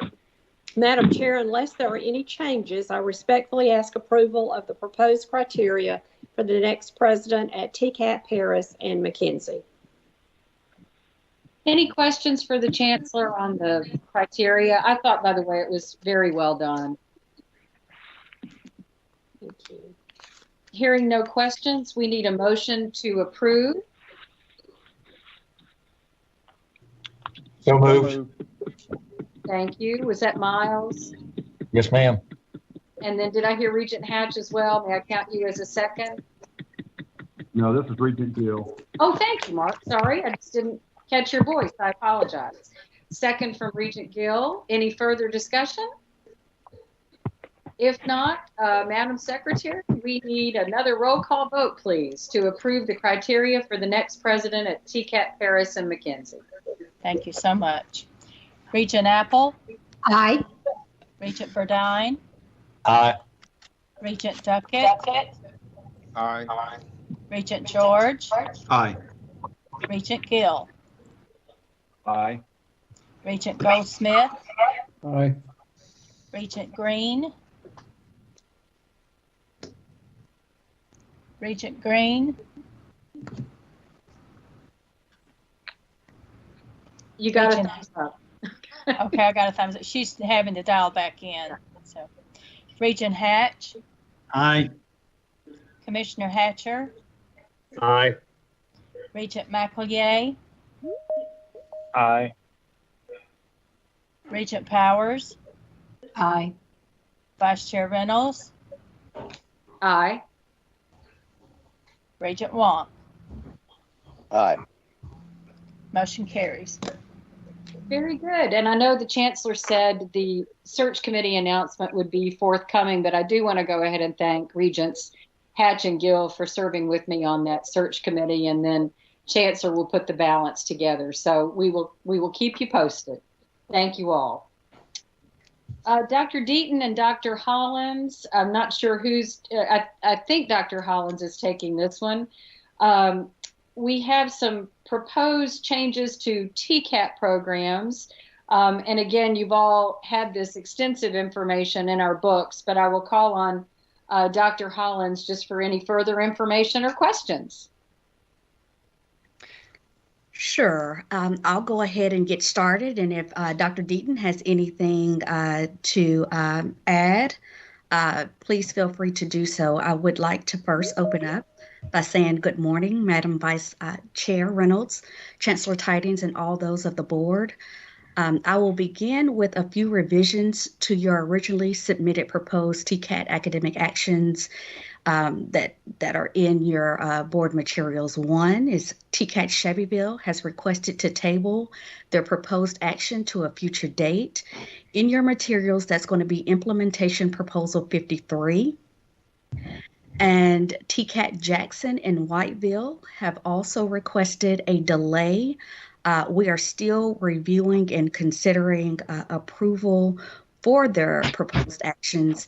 They're just moving their implementation date from summer 2021 to fall 2021, and that will include implementation proposals 28 through 45 and 54 through 59.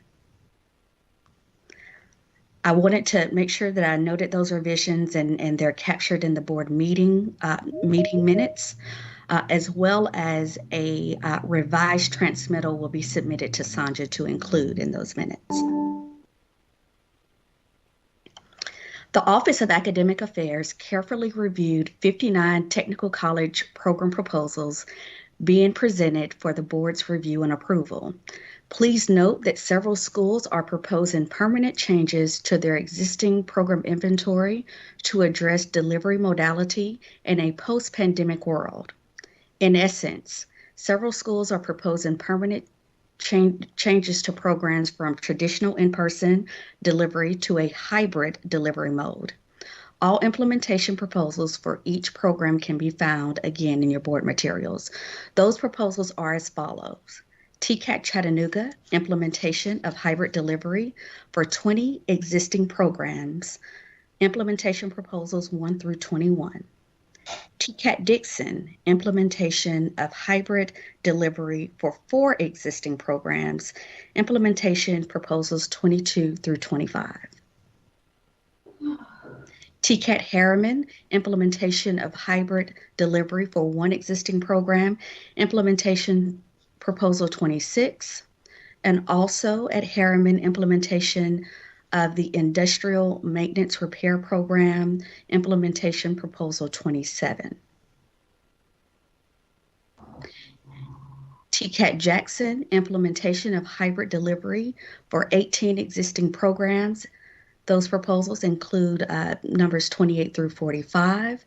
And then at TCAT Livingston, we have a duplication of an existing emergency medical technology at the TCAT Livingston Jackson Instructional Service Center, implementation proposal 46.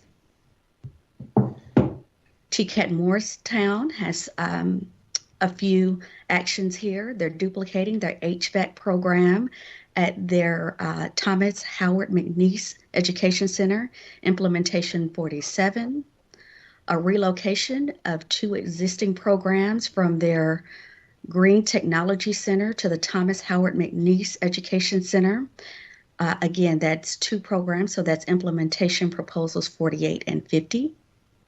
A relocation of an existing practical nursing program from their Sevierville Instructional Service Center to the Ben Hooper Career and Technical Education Center, implementation proposal 49. TCAT Oneida, implementation of hybrid delivery for 2 existing programs. See implementation proposal 51 through 53. I think we've revised that, 51 through 52. And finally, for program implementations, we have TCAT Whiteville, implementation of hybrid delivery for 7 existing programs, and that includes implementation proposals 54 through 59. To meet the needs of the Council on Occupational Education, COE, accrediting body, 5 program modifications were submitted by the TCAT institutions to the Vice Chancellor for approval based on Section C of the TBR Policy 2010200, requiring only notification to the Vice Chancellor. Appropriate documentation to support need was provided. The program proposals and modifications allow the Tennessee Colleges of Applied Technology to be more responsive to the needs of students, businesses, and industries. We respectfully request the board's approval, and I'm available to answer any questions that the members may have. Any questions for Dr. Hollins? If not, we need a motion to approve these program modifications and other changes, please, at the TCATs. So moved, Yolanda. Thank you, Regent Green. A second, please. I'll second. Thank you. Was that Miles again? Yes, ma'am. Thank you. Any further discussion? Thank you, Dr. Hollins. And with that, we will ask Sanja for a roll call vote, please. Thank you. Regent Apple? Aye. Regent Burdine? Aye. Regent Duckett? Aye. Regent George? Aye. Regent Gill? Aye. Regent Goldsmith? Aye. Regent Green? Aye. Regent Hatch? Aye. Commissioner Hatcher? Aye. Regent McEllier? Aye. Regent Powers? Aye. Vice Chair Reynolds? Aye. Regent Womp?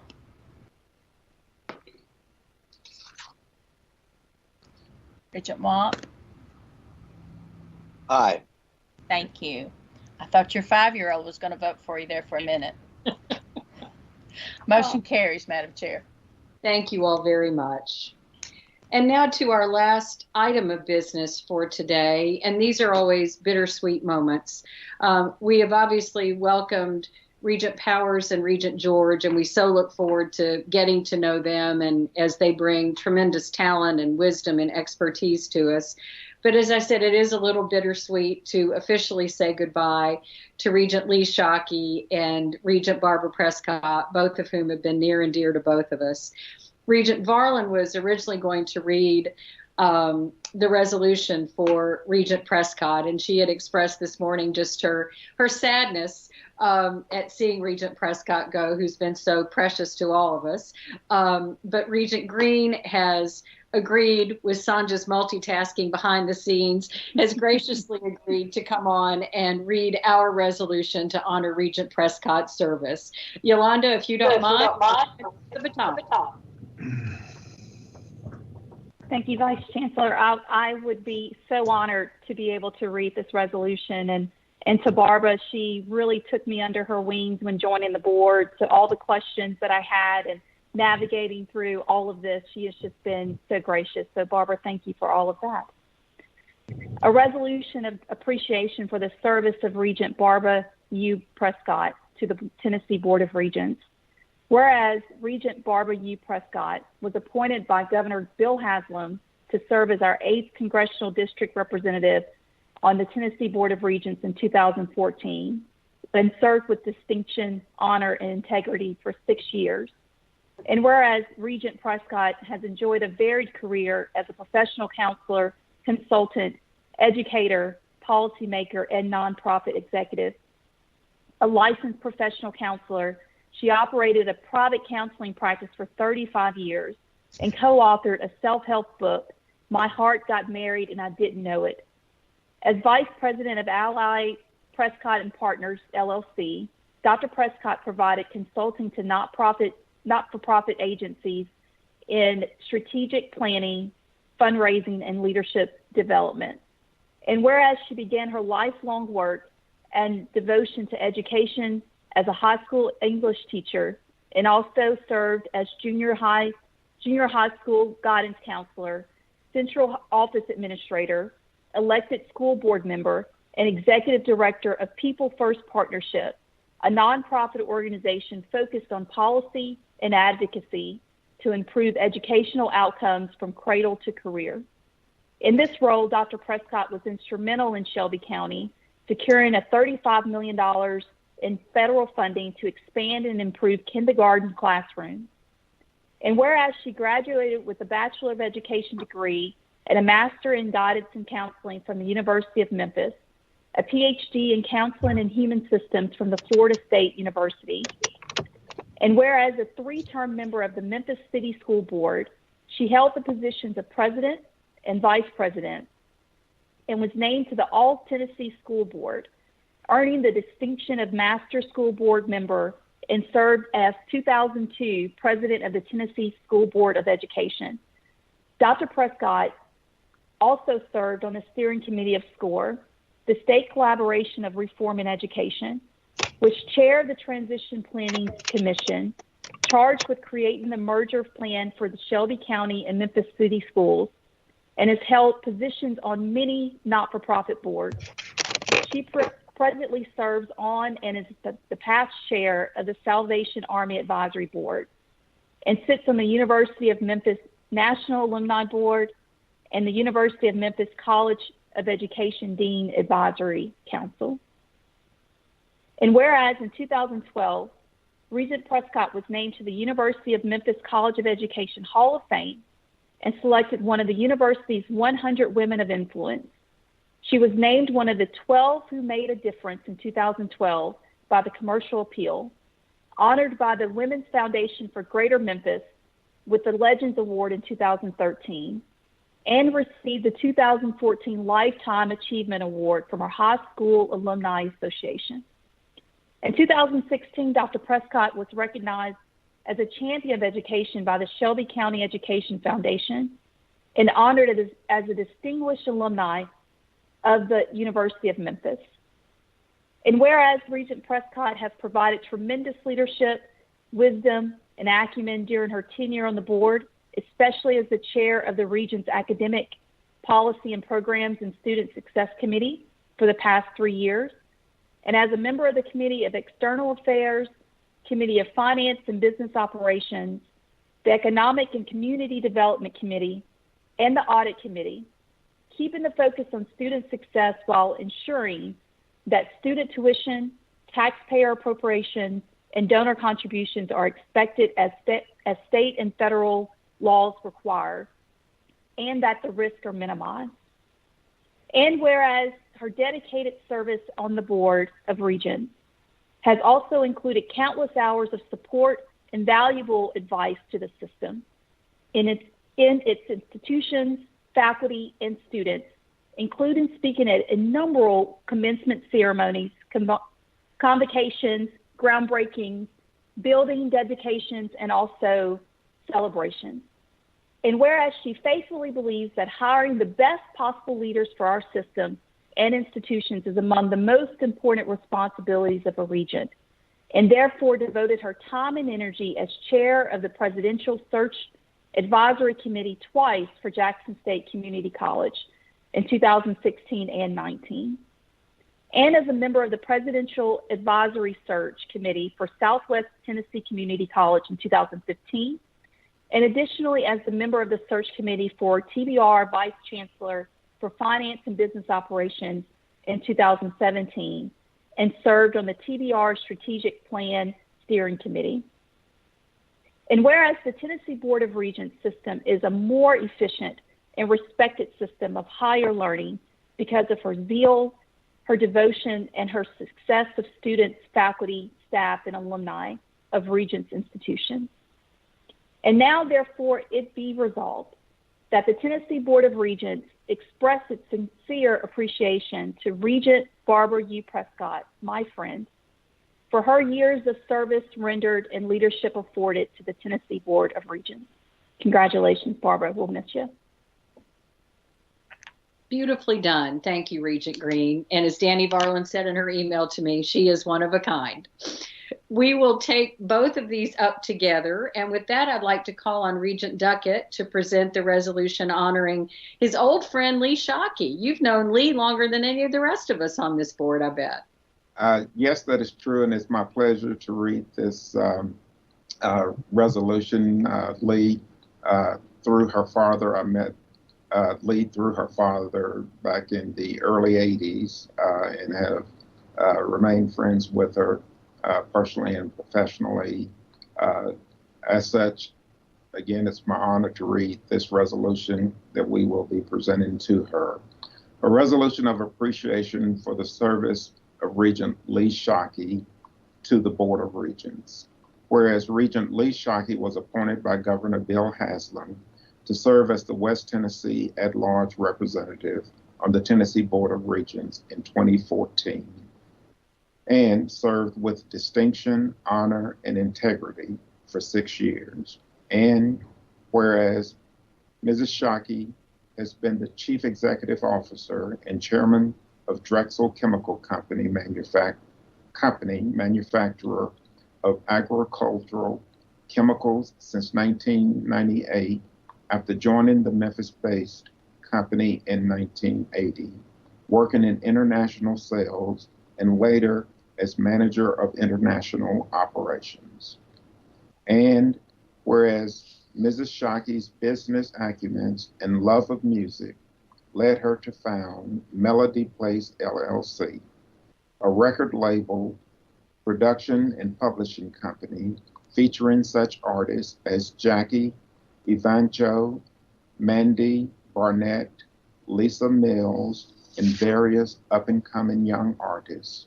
And whereas she graduated with a Bachelor's of Science degree in business from the University of Tennessee, Martin, and whereas her dedication to community service and the betterment of her fellow citizens is underscored by her service as chairman of the Greater Memphis Area Chamber of Commerce Board of Directors in 2014 and 2015, founding co-chairman of the Memphis Chamber's Chairman Circle, chairman of the West Tennessee District Export Council, board chairman in 2018, and board president in 2017 of the AutoZone Liberty Board, board chairman in 2005, and board chair-elect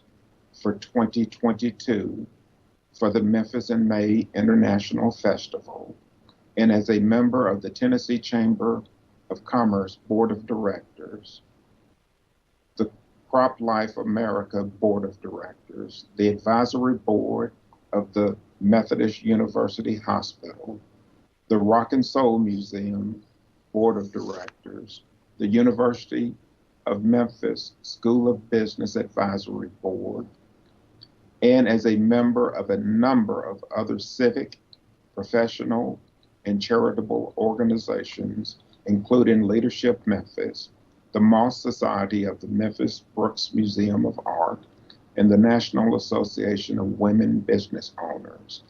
And whereas in April 2014, Mrs. Shockey was appointed as honorary consulate to Canada in Memphis, and whereas Regent Shockey provided great leadership, wisdom, and knowledge during her tenure on the Board of Regents, serving as on the Committee on External Affairs, Committee on Personnel and Compensation, and the Audit Committee, keeping the focus on student success while helping to ensure that student tuition, taxpayer appropriation, and donor contributions are expended as state and federal law requires, and that risks are minimized. And whereas her dedicated service on the Board of Regents has also included countless hours of support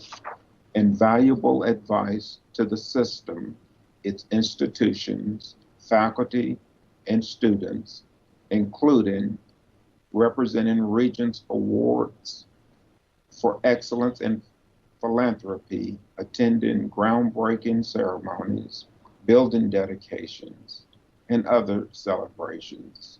And whereas Regent Shockey believes that hiring the best possible leaders for our system and institutions is among the most important responsibility of a regent, and therefore devoted her time and energy to serve on the 2015 Presidential Search Advisory Committee for Southwest Tennessee Community College and the 2016 Presidential Search Advisory Committee for Jackson State Community College. And whereas the Tennessee Board of Regents system is a more efficient and respected system of higher learning because of her zeal and devotion to the success of students, faculty, staff, and alumni of Regent institutions. And now therefore be it resolved that the Tennessee Board of Regents expresses its sincere appreciation to Regent Lee Shockey for her service, for her years of service rendered and leadership afforded to the Tennessee Board of Regents system. Thank you. As you were reading, all I could think of is she may be little, but she is mighty. Yeah. And a woman can run a marathon in those high-heeled shoes. So she's amazing. Hey, Nisha, we got some big shoes to fill, you know it? Man, that is just awesome. I know, and I'm sort of jealous that everyone Man. got to be with Barbara, and I don't get to, because I absolutely admire and adore her. She, with my work with the Women's Foundation, we did honor her as a legend, and she truly is, in her own right, just an incredible, incredible woman. So this is going to be tough. Madam Vice Chair, might I say one additional comment? Please. Since the two of you are new to the board, Mark and Nisha, Sandra will agree with me that if you're not a good spades player, you need to learn how, because Barbara was my partner when we had in-person meetings. So I will be looking for a new partner. I can play. That's good. All right. Let's do it. There you go. Very good. Very good. These two beautiful resolutions, I need a motion to approve, please. Nisha, would you like to do that? I absolutely would make a motion that both resolutions as presented be approved. Thank you. And Regent George? I'll second. Thank you. Thank you very much. Any further discussion? Hearing none, we will call the roll for one final time today. Sanja, let's approve these beautiful resolutions for our friends and colleagues. Thank you, Madam Chair. It's been a good meeting. Vice Chair, I'm sorry, Regent Apple? Aye. Regent Burdine? Aye. Regent Duckett? Aye. Regent George? Aye. Regent Gill? Aye. Regent Goldsmith? Aye. Regent Green? Aye. Regent Hatch? Aye. Commissioner Hatcher?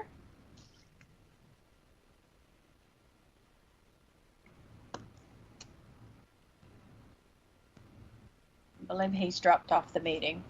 I think he had another meeting to go to. Regent McEllier?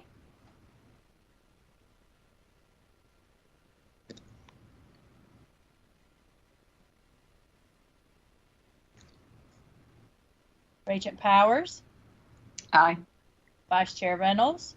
Aye. Regent Womp? Regent Womp? Aye. Thank you. Madam Chair, the resolutions pass unanimously. Thank you. And if you all would, oh, there he is. We've got a sidekick here who wanted to stay with his dad. Very good.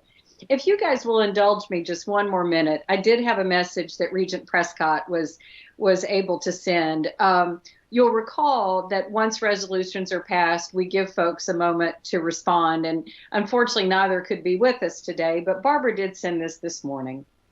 It has been an honor and a pleasure to serve on the Tennessee Board of Regents. I am very grateful to Governor Bill Haslam for giving me that opportunity. This board is undoubtedly the most talented, dedicated, and professional group of individuals with whom I've ever served. The work is a significant piece of the most consequential endeavor of society, educating its people. I leave this board believing that our system is one of the very best college systems in the nation. This is thanks to the leadership of our extraordinary Chancellor Tidings, her incredible staff, and the amazing campus presidents, faculty, and staffs across this state. There are countless people who have meant so much to me over the past 6 years, both at the system office and on the campuses, and because I can't begin to mention names, I hope that along the way I have let you all know that. Perhaps the best part of this service has been the friendships I have made. particularly the people I would not otherwise have known. We worked hard together, but we also got to know each other personally, laughed, traveled, and even played some serious cards on those 2-day campus meetings. Greg, you will need a good new partner to beat Sanja. Emily, Danny, and Greg, you were there when Lee and I arrived, and you welcomed us, teaching us the ropes and serving as outstanding examples. I learned from each of you, and you were all dear to me. Mary Lou, Joey, Tom, Miles, Yolanda, Mark Gill, and Weston. When you arrived as others completed their terms, it made me realize that Tennessee has no shortage of talented, dedicated people who are willing to serve for the greater good. Each new faculty member and student appointee, including those presently on the board, have all been a credit to our institutions. And don't let me forget our ex officio members, all exemplars in their areas. To be part of this group is truly to stand with giants. I offer my congratulations to Mark and Nisha. You will be amazed and proud as you experience the work occurring on our campuses and the lives that are made better for it. And you will find that whatever you give during your time at TBR will be surpassed by what TBR gives back to you. Good wishes, my friends. And just remember that Memphis does have the best barbecue in the state. All the best for the continued success that I know is ahead. Your friend, Barbara.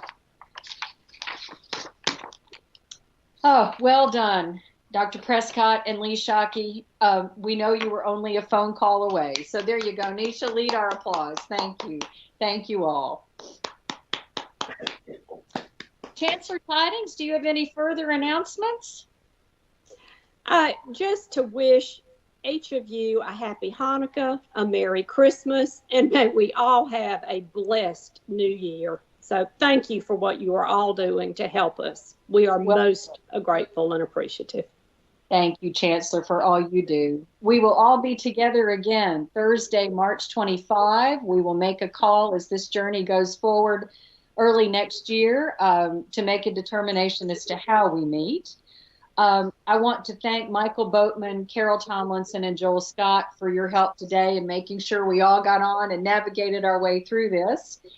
And in breaking news, and I'm sorry he had to drop off the call, so we can ask this for another day, Miles Burdine reported this morning that Commissioner Hatcher's family will be part of a new National Geographic reality TV show set to debut early next year, The Hatcher Family Dairy.